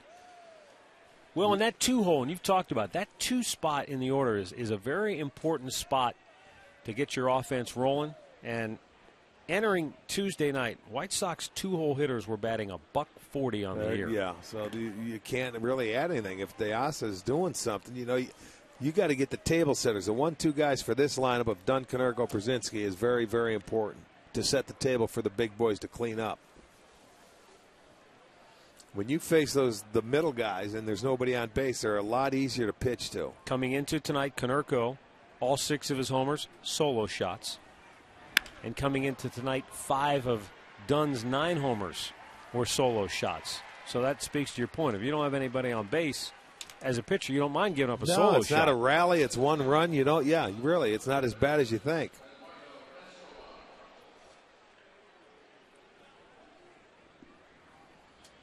Eduardo Escobar, 1 for 2 on the night, an RBI single back in the 4th. Yeah, they're not what you call like a come-from-behind team. As I mentioned, their 2 biggest innings of the year have come against us in this ballpark. For some strange reason, they seem to play very well here.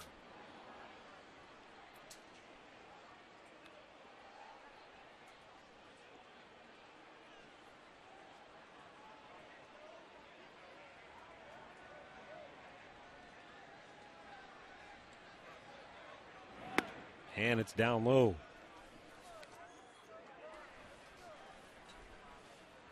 Professional lacrosse, Saturday night at 11:30 here on STO, the Ohio Machine and the Charlotte Hounds.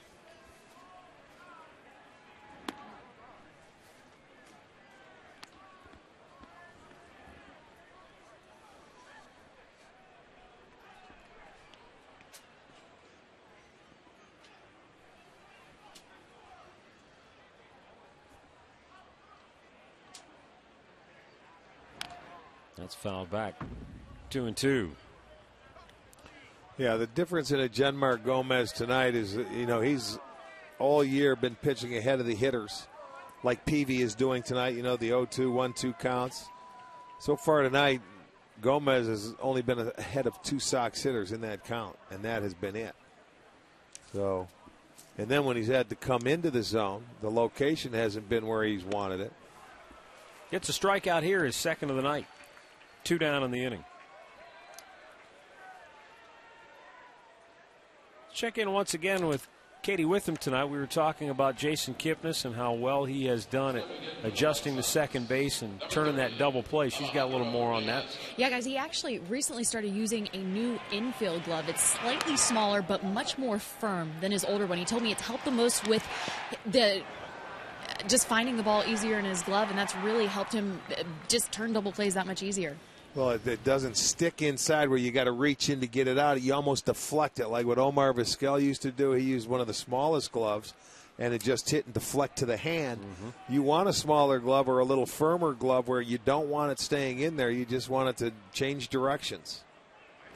You know, he's got a lot to learn. But I'll tell you, to me, just watching as this season's progressed, and we're only in the 2nd month, it has slowed down for him a little bit. He's starting to get more comfortable, and he's going to improve. The kid hasn't played there for very long, and at this level, to play second base and turn double plays and know where you're going, it's a lot of work. Well, he's got 2 key ingredients. He's got the aptitude, and he's got the want to. And there's no doubt he's going to be a solid second baseman. Middle of the 6th, all Chicago tonight.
Two up here for the Indians.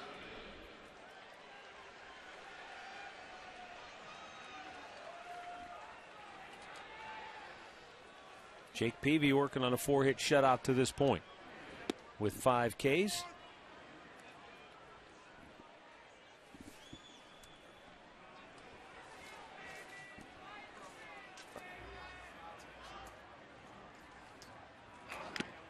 And a foul tip, 0-2.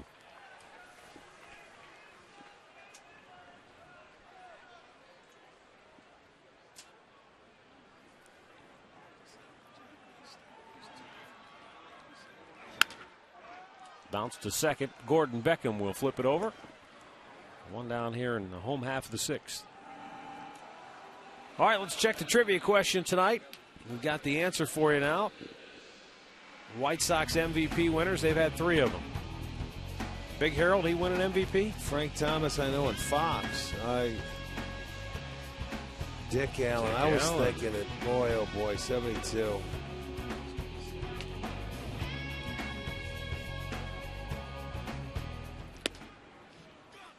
Jason Kipnis takes ball 1 outside.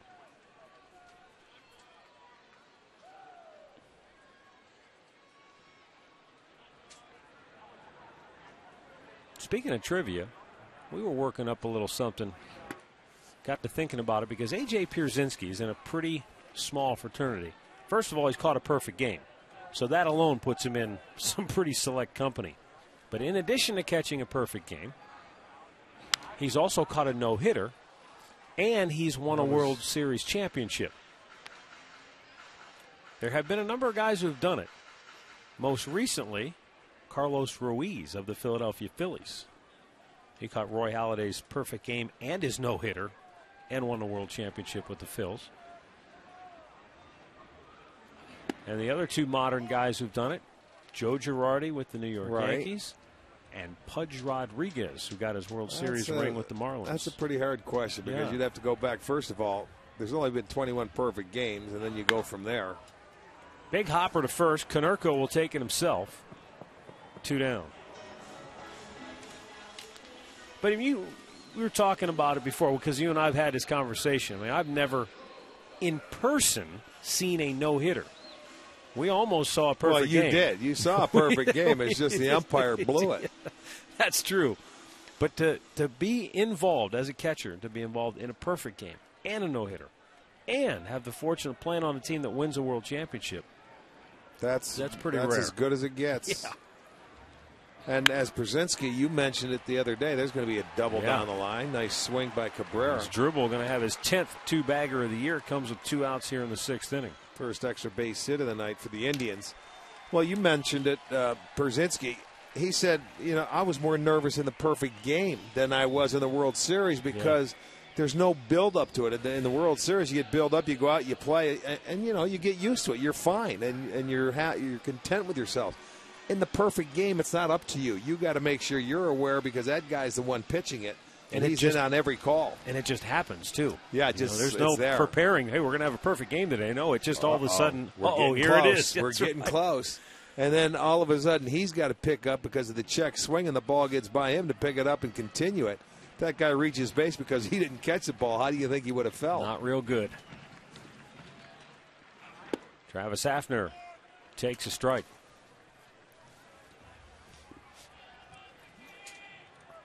But I know your senses, boy, they heighten. You're aware of everything.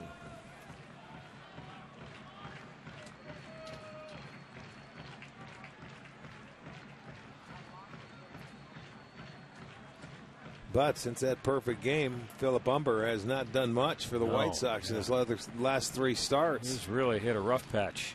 He is, but he's going to have to figure it out and get back to reality for the White Sox sake. Hafner grounds 1 to second. Beckham will throw him out. We'll go to the 7th.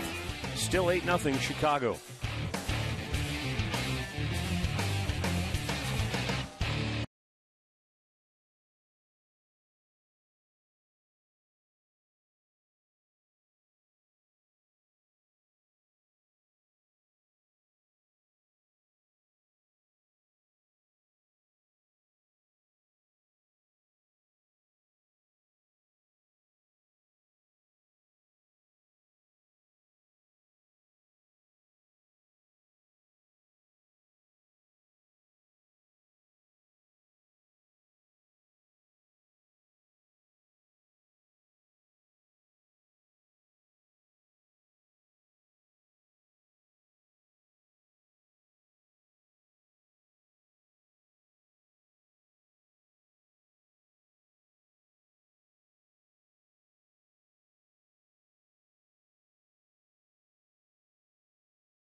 Fireworks shows in Cleveland happen right here at the ballpark. You can watch the second fireworks show of the year on Friday, May 18th. It will be set to the best R&B tunes. You can log on to Indians.com and check out all those dates while you're there. Make sure to check out those flex packs presented by Discount Drug Mart, and you get 10 tickets. Use them however you want. Matt, Rick, we'll send it back over to you guys. Well, thanks a lot, Katie.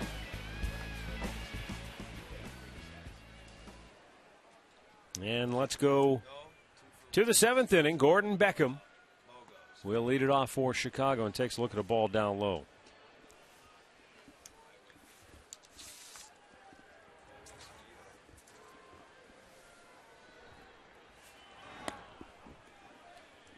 Two balls, no strikes.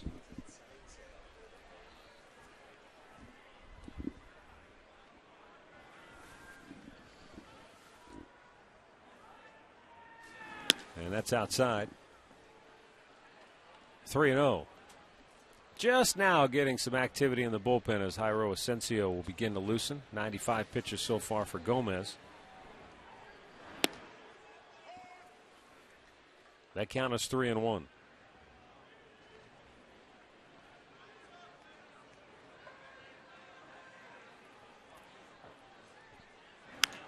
Popped him up. Is it in play, though? Nope. That wind pushes it back.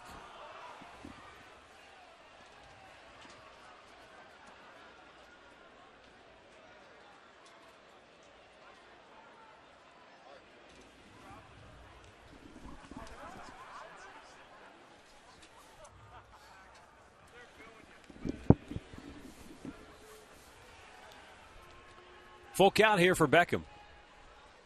Gomez with the payoff. And a liner to deep right. Back goes two. He's there, one away.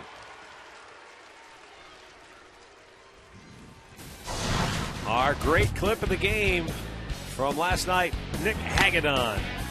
Well, he's done a terrific job since getting the call up from AAA Columbus. I mean, he got his first major league save, struck out the side. He has making a statement, which is very good. I mean, you know, that the bullpen mafia, man, they demand, you know, excellence. So you got to go out and you got to earn your respect, and he's trying to do just that. Chu slides in to make the catch, 2 down.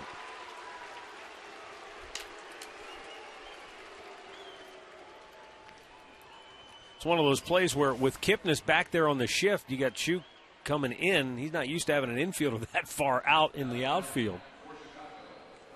Yeah, and it's a much easier play when you go in that way and you can slide.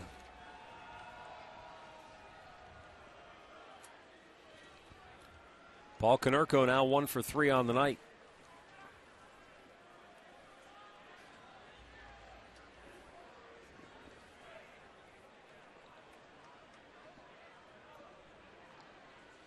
You know, normally when we play the White Sox, this guy's in the center of all the damage they do. He hasn't done much in the series in terms of damage, and yet you look, and all of a sudden, well, he's 4 for 12. You know, it's been a very quiet 4 for 12 for him. Right, right. When you can keep him quiet for 12, that's pretty good. He doesn't have too many off days.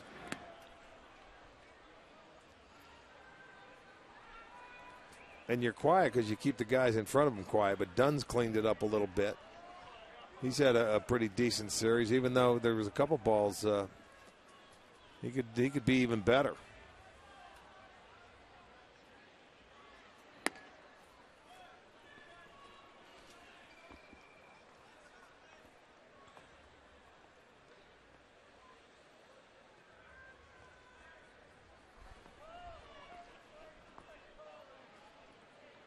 The 2-1. Fouled off Santana. Ouch. Kansas City still leads Boston 4-3. They're in the 5th inning. The Angels, I tell you what, the Angels have 14 hits against Minnesota. They only have 6 runs, but they lead at 6-2. 14 hits for the Angels, and they've been a team that's really been struggling offensively on the year. They opened the night 13-18, dead last in the AL West. Minnesota, meanwhile, leading baseball, all of baseball in losses with 21 defeats on the year coming in. Well, Santana Still down at home plate on one knee. Obviously, he's in some agony right now.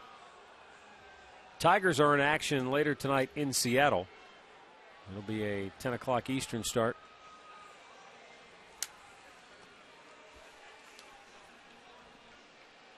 I mean, Santana hasn't really moved. He's been in that kneeling position now for a while. Did that get him off the foot? Well, get him out of there. I mean, this game's a little bit out of control. Get Lou Marson in there and let him go ice it down. Might have got him on the inside of the... You know, no reason for him to be in there at this stage of the game.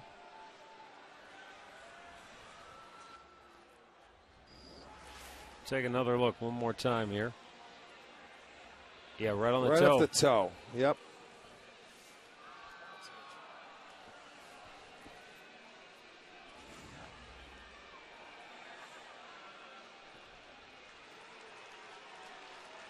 Well, catchers. We see him go down a lot. He's going to have to stay in there. But if I'm Manny Acta, you may want to just say, okay, Lou, you'll get the rest of this game.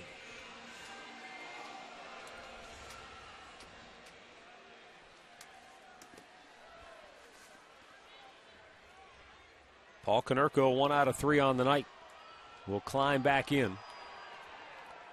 Santana is still trying to probably get some feeling in that big toe.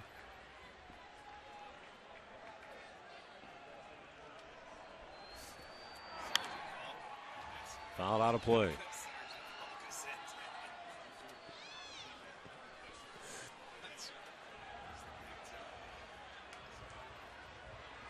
The Orioles were rained out tonight at home against Texas. And for Baltimore, it's probably a good thing because the Rangers really beat up on them in the first 2 games of that series. Not the only way you can cool off Hamilton.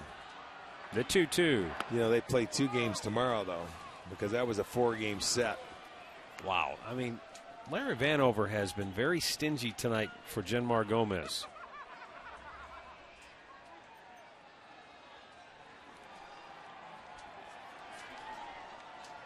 And a 3-2. And then he walked him. Tell you what, though, Gomez is probably would like to know where was the 2-2 pitch.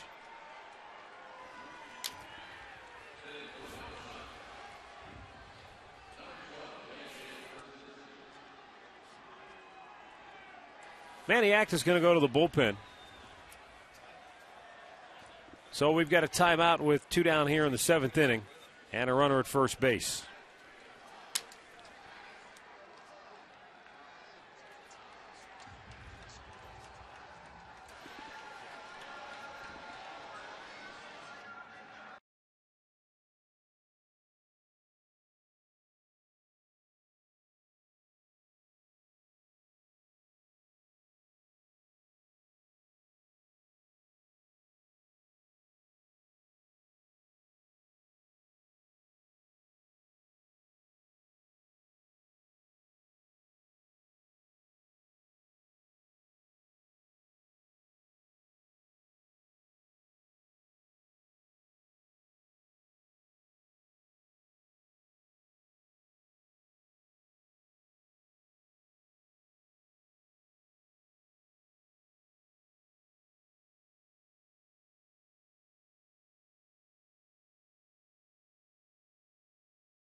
Tio.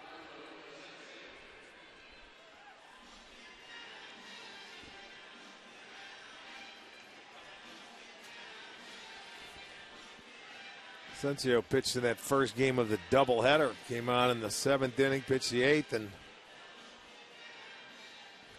that's when Nick Hagedorn had to come in and get that save in the 9th.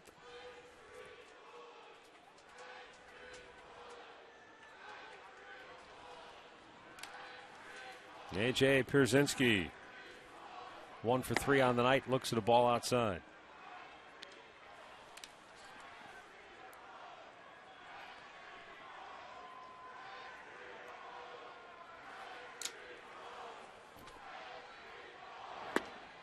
Swung out and missed, a ball and a strike.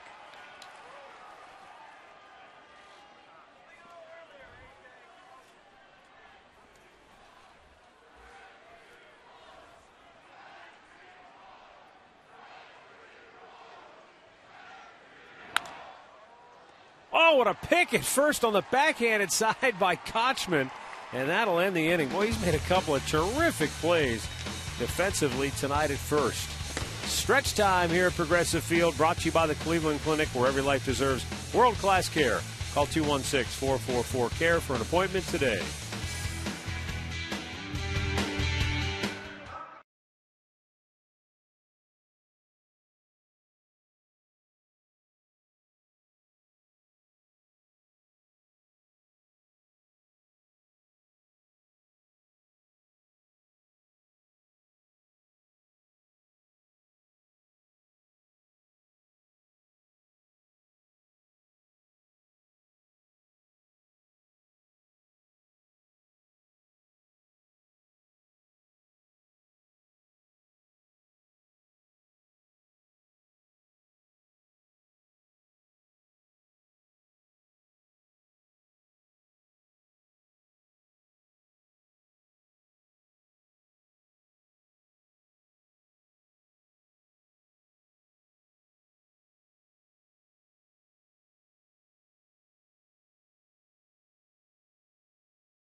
It's an 8-0 White Sox lead as we go to the bottom of the 7th inning, and we get a look in from our Panini's camera. Get overstuffed at Panini's Bar and Grill.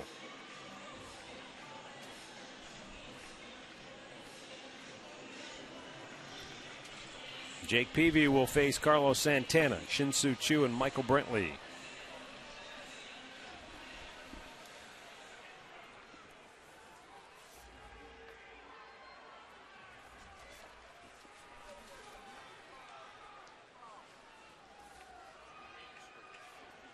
Santana has struck out, flied out.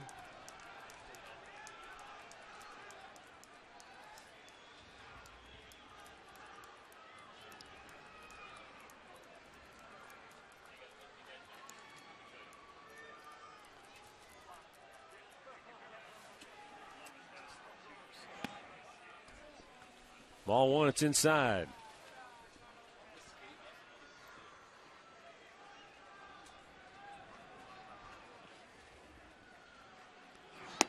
Tomorrow night in Boston, Derek Lowe will return to Fenway Park, where he helped the Red Sox win a world championship.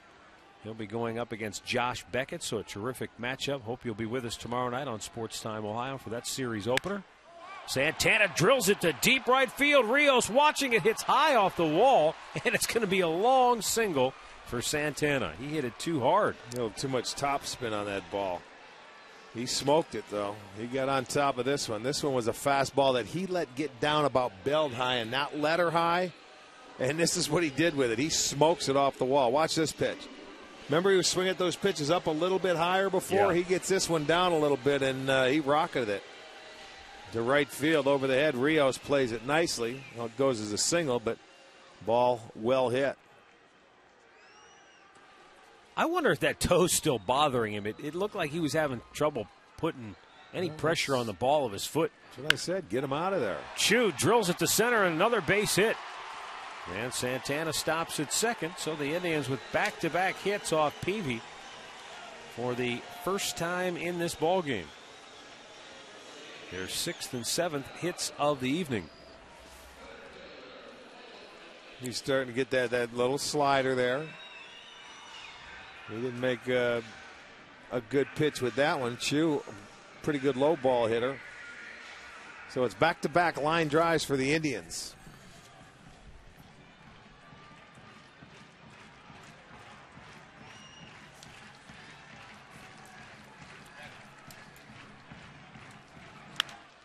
Brantley with a high fly ball right field. Rios back onto the track. He'll pull it down. One away as Santana tags at second and goes to third.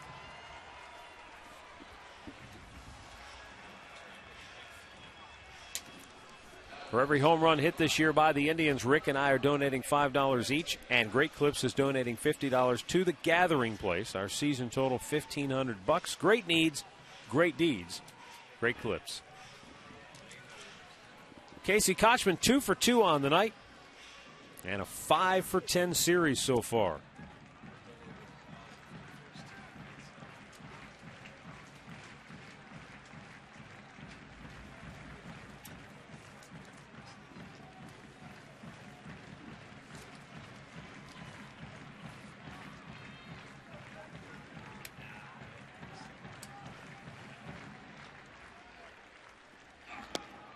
And a pitch down low.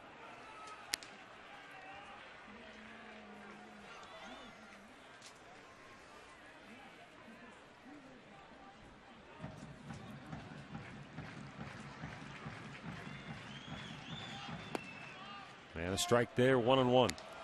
The Indians, Tigers, Rangers, and the Tampa Bay Rays, the only teams in the American League.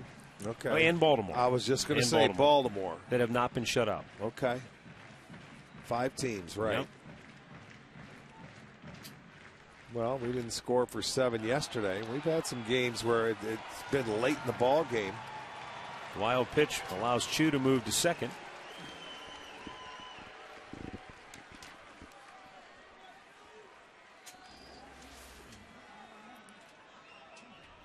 Well, I don't know if that ball hit the dirt or for AJ, it went off the heel of his glove. Scored a wild pitch, so it must have hit the dirt. Yes, it did, right before it got there.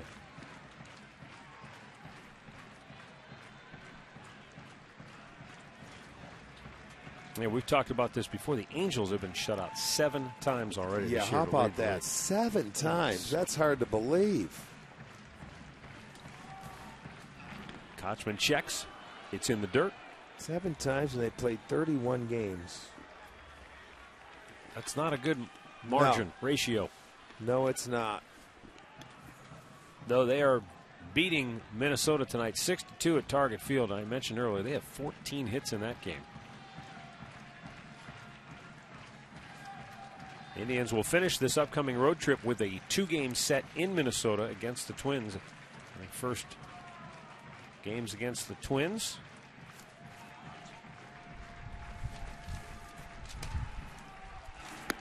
Up and away. Ball 4. So the bases are loaded with 1 out here in the 7th inning. And Jason Donald will be the batter. 0 for 2 on the night. Couple of strikeouts. That's the first walk for PB of the evening. 7th on the year.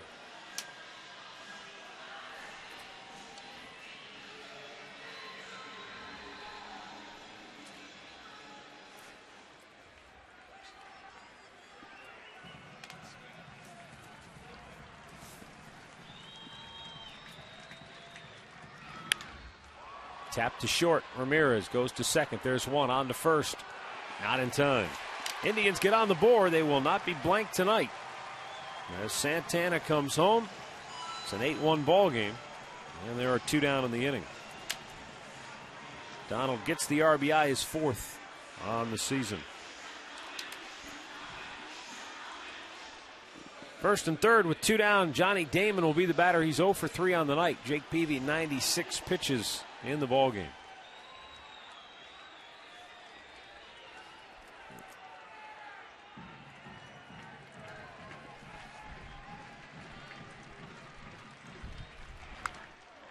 Damon pops it back.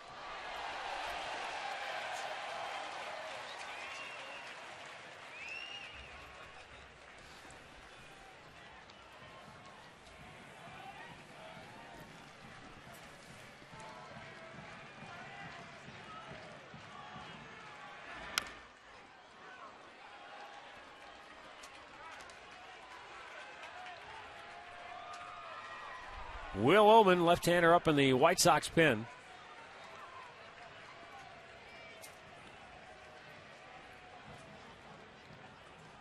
Damon down on the count, 0-2.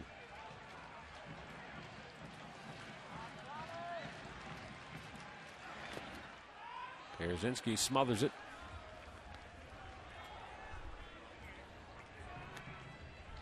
They're underway in Seattle, Tigers and the Mariners.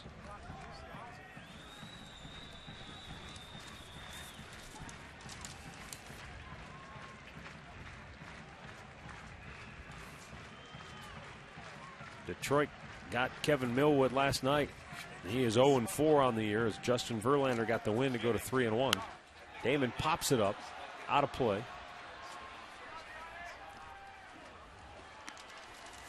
The game wound up being a lot closer than it probably should have. It was 6-4, and Jose Valverde, who's already blown 2 saves this year, nearly blew another one. But he did hold on. And the Tigers began the night 2 games in back of the Tribe in the Central. First and third with 2 down here in the 7th. Peavy, 68% of his pitches on the night have been strikes.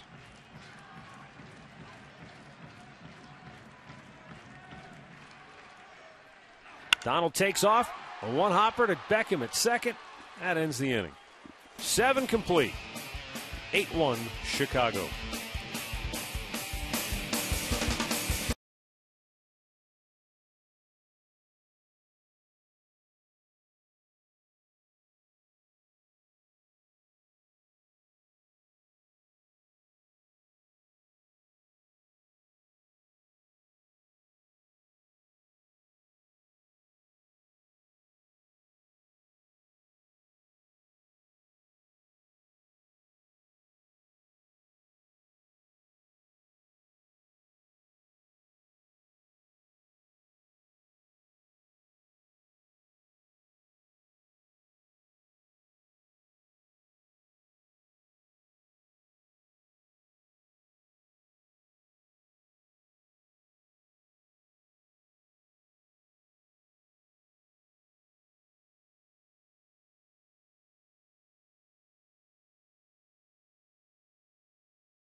Of the Cleveland Indians and may not be reproduced or retransmitted in any form, and the accounts and descriptions of this game may not be disseminated without the express written consent of the Cleveland Indians.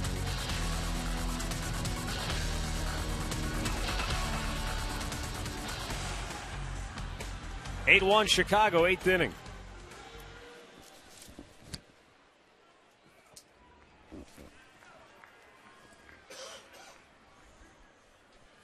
All kind of changes now for the Indians as Alex Rios bangs one to third.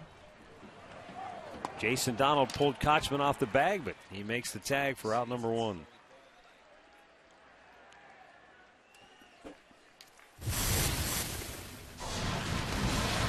Casey Kochman has been spectacular tonight defensively. Yeah. That was early in the ball game, and this was a little bit later.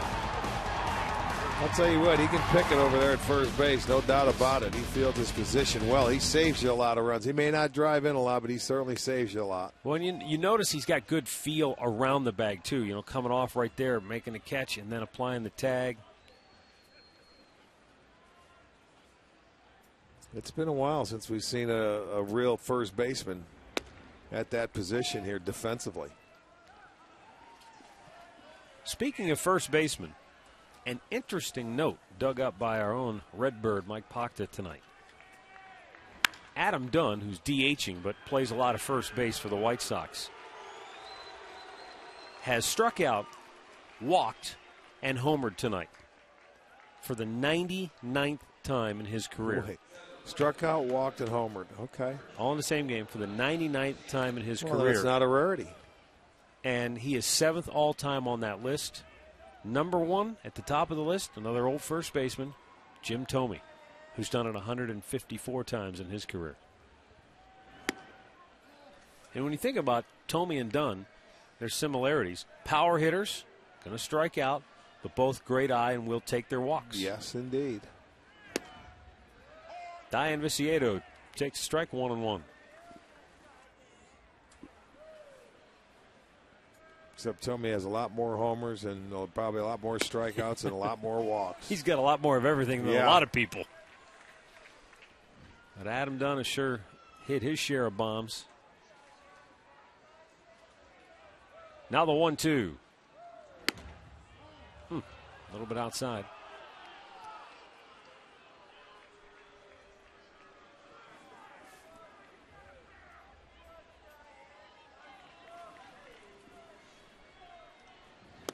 Swung on and missed. He strikes him out. And the inning is over.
(8-1) Chicago as we go to the bottom of the 8th inning. And Jake Peavy's night over after 7 innings of work, and Will Oman, left-hander, coming on for the Sox. Also defensively, Brent Lillibridge takes over for Paul Konerko at first.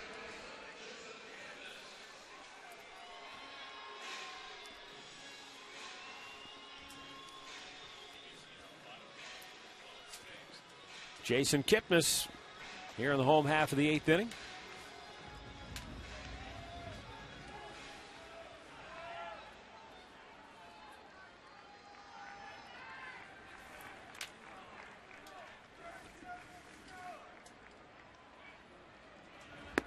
And a fastball just below the letters.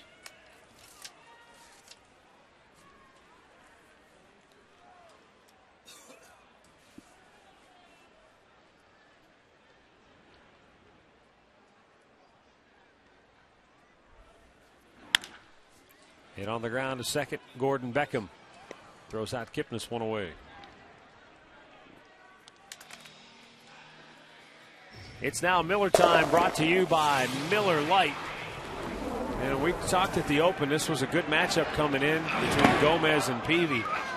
But Jake Peavy has really pitched well tonight. Kept the Indians hitters at bay. Didn't give up an extra base hit in the game until the 6th inning, and there were 2 outs at that time. And allowed just 1 run on the evening. Well, he's off to a very good start this year. There's no question about it. He's looking to go 4-1. ERA under 2. Alexi Ramirez will throw him out, 2 down.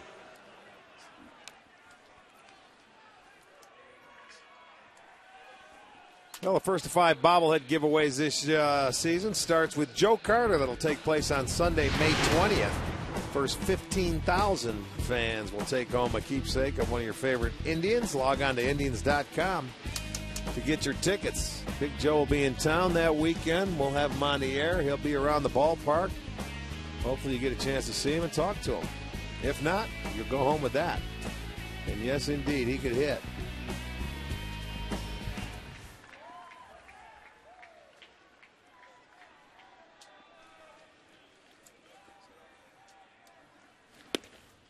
Travis Hafner looks at a strike.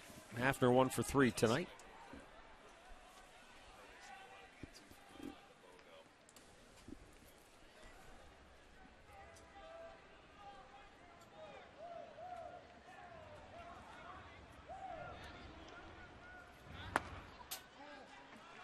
One and one to count for Pronk.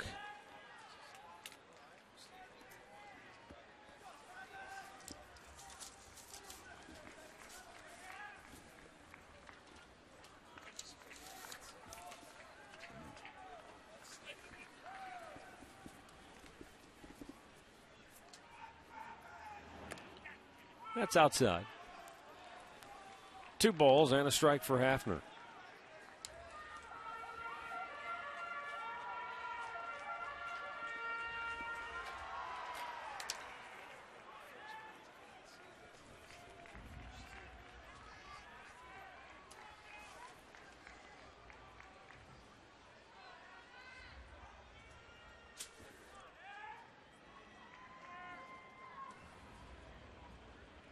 Two-one pitch. Now the New York Yankees are already finding out that life without Mariano Rivera is not as good. They had a 1-0 lead going into the 9th inning against Tampa, and the Rays have scored 4 times and still batting. That was Robertson again. Now he saved it last night, but ended up getting out of a bases loaded situation where he loaded it. So that 9th inning is just a little more difficult than the 8th, as we all know. We do. I mean, when you have to go out and get those final 3 outs, it makes a big deal. I mean, Rick, just think about, hey, nobody's taking anything away from Joe Torre. He's a great manager, won a lot of games, world championships, but think about how much easier his life was knowing that he had Mr. Automatic at the back end of his bullpen night after night after night, and a lot of times in the 8th inning if he needed him. You're only as good as your players. That's a heck of an ace to be able to hold to the end of the game every night for all those years. For the absolute best ever, barring none. No, hands down. I know he may not go 2 or 3 innings like a lot of the old-time closers did back in the day. But if there's one guy you want to count on night in and night out, you give it to him, and here you go. And game over. We did see it happen. We better thank our lucky stars. We saw him blow a game here in Cleveland one night, didn't we? Bill Selby. You bet. Grand slam. We'll never forget See you that. later, yeah. All right, it's 8-1 Chicago, and we're headed to the 9th.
Ninth inning here in Cleveland, and it's an 8-1 White Sox lead. Eduardo Escobar leading off. He's 1 for 3 on the night. Escobar, an RBI single and a run scored. Rolls it to Kipnis, who bobbles, recovers, and throws him out. Well, tonight's box score brought to you by your Northern Ohio Hyundai dealers, who invite you to come see the 2012 Sonata. Visit NorthernOhioHyundaiDealers.com today. Well, Alejandro De Aza, the table setter, he helped get the White Sox offense rolling early in this ball game, and Adam Dunn hit the big 2-run homer in the first. And then they just strung it together in that fourth inning off Genmar Gomez. They scored 6 times, 5 hits. It was a walk in the inning. De Aza with a swing and a miss.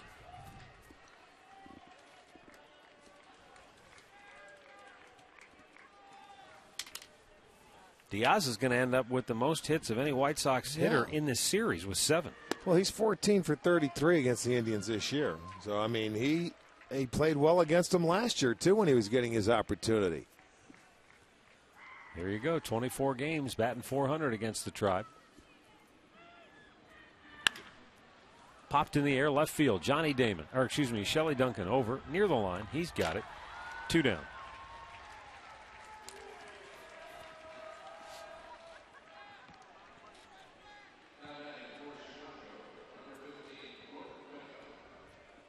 Well, if you joined us late and you want to see what happened, what went wrong, we'll go back and look at everything on the Conrad's postgame show right after the ball game here on STO, and we'll look forward to the big 4-game series between the Indians and the Bo Sox that will open tomorrow night at Fenway. It's all straight ahead.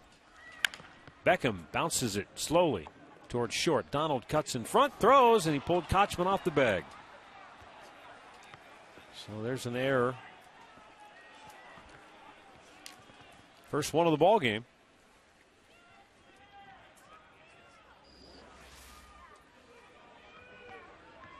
Okay, at third baseman, you cut him off, and the throw just takes off, and he's had some issues over there throwing from third base.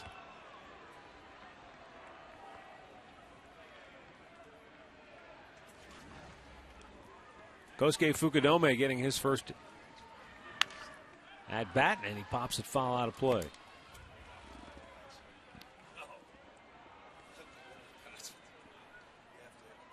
Light rain falling once again here at Progressive Field.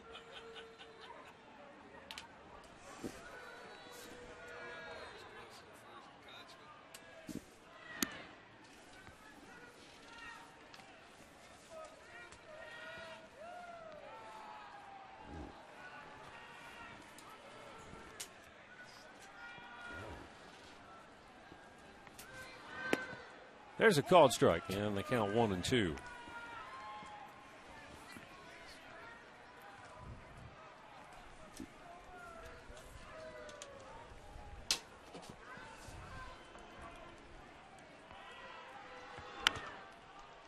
Out of play.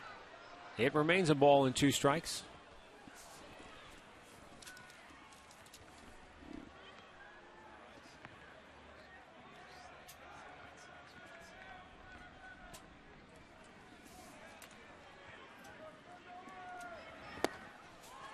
Fukudome strikes out. That ends the inning. We'll go to the bottom of the 9th. 8-1 Chicago.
Well, with the rain falling here at Progressive Field, we go to the bottom of the ninth inning. Been a rough night for the Wahoos. Chicago jumped on them early, 2 in the first, and then 6 in the fourth. Genmar Gomez, who had pitched so well in his first 4 starts of the year, but bombed here tonight. Nate Jones, 9th appearance on the year for Chicago. And he'll have to face Shin-Soo Choo, Aaron Cunningham, and Casey Kochman here in the ninth.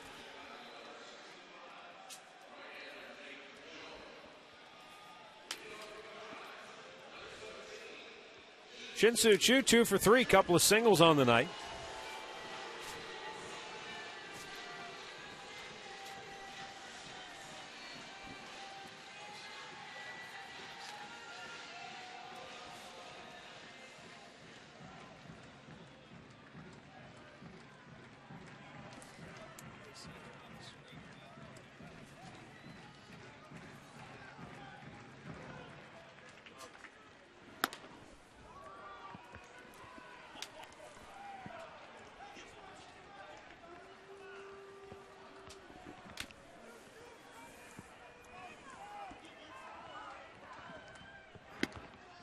A little bit high, 2-0.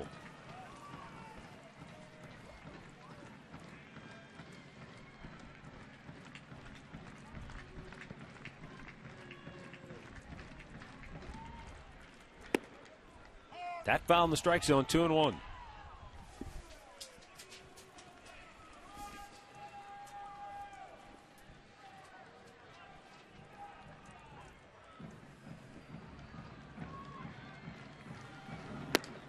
Too high, 3 balls and a strike.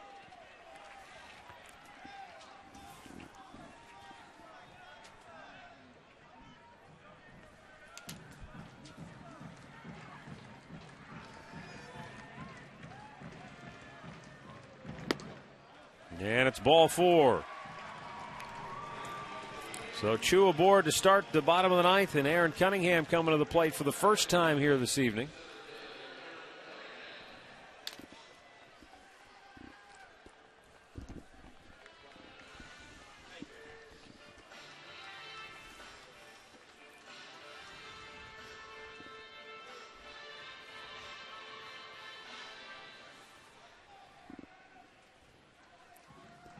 Cunningham, 10 hits and 43 at bats so far on the year. And he looks at a strike.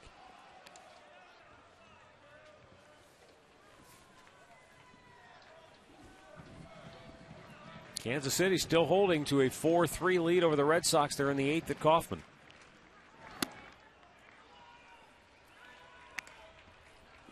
We had a good one today at Wrigley. A 1-0 Cubs win over the Atlanta Braves. Braves have been playing very well, too. That was Tim Hudson pitching for Atlanta. I'm not sure who was going for Chicago, but obviously. Oh, Paul Mahone went for the Cubbies. Cunningham pops it up. Foul ground and out of play.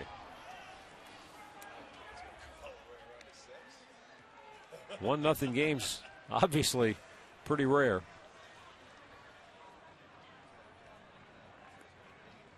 Especially when you consider that that game was at Wrigley.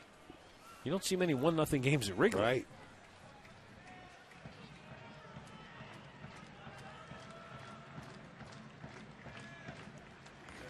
That's outside, 2-2. Nice pick.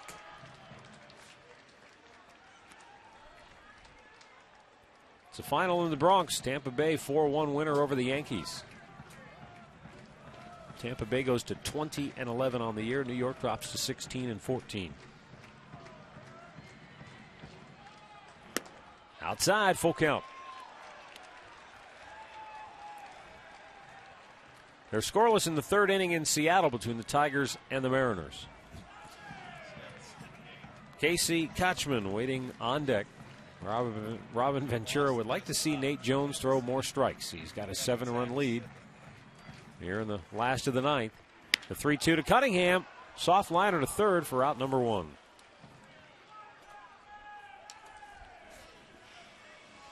That'll bring up Casey Kochman, who is 2 for 2 on the night with a walk.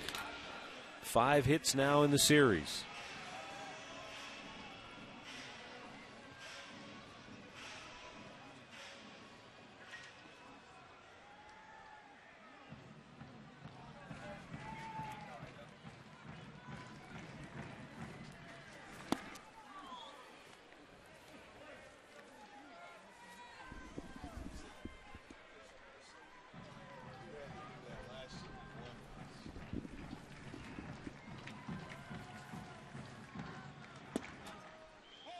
And a strike called.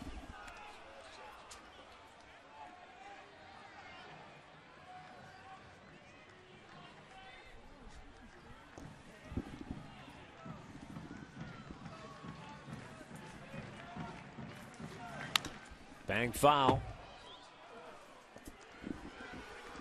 0-2 the count on Kochman.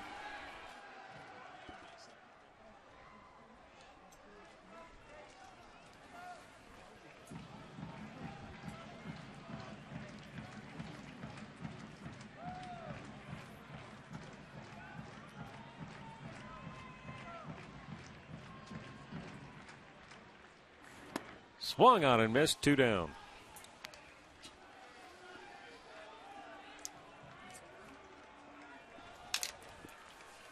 That'll bring up Jason Donald, 0 for 3 on the night. But he has the Indians' lone RBI. He picked that up in the 7th inning when his fielder's choice got home the Indians' only run, Santana scoring on that play.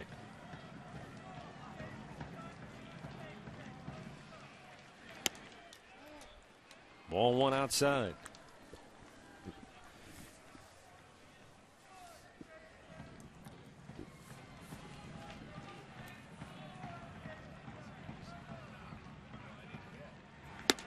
Chased a fastball up high, and it's 1-1.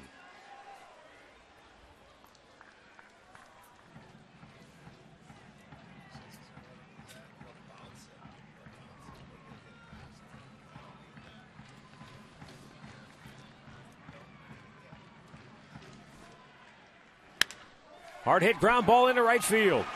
And a knock for Jason Donald. Keeps it alive for the Tribe here in the last of the ninth. They've got 2 on with 2 out. And now Johnny Damon coming to the plate. There it was, a ball up out over the plate. Stayed on it, went to right field.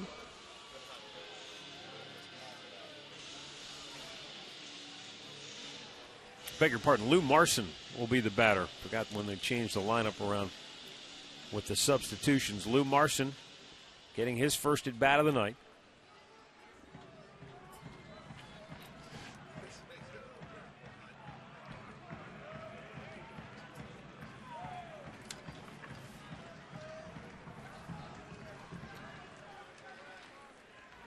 Marson a little tapper foul.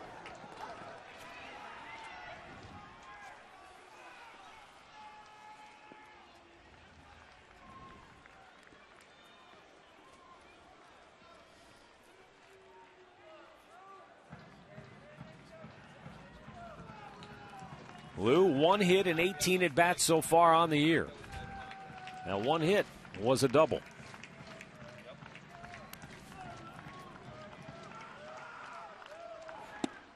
He checks, it's a called strike, and it's 0-2.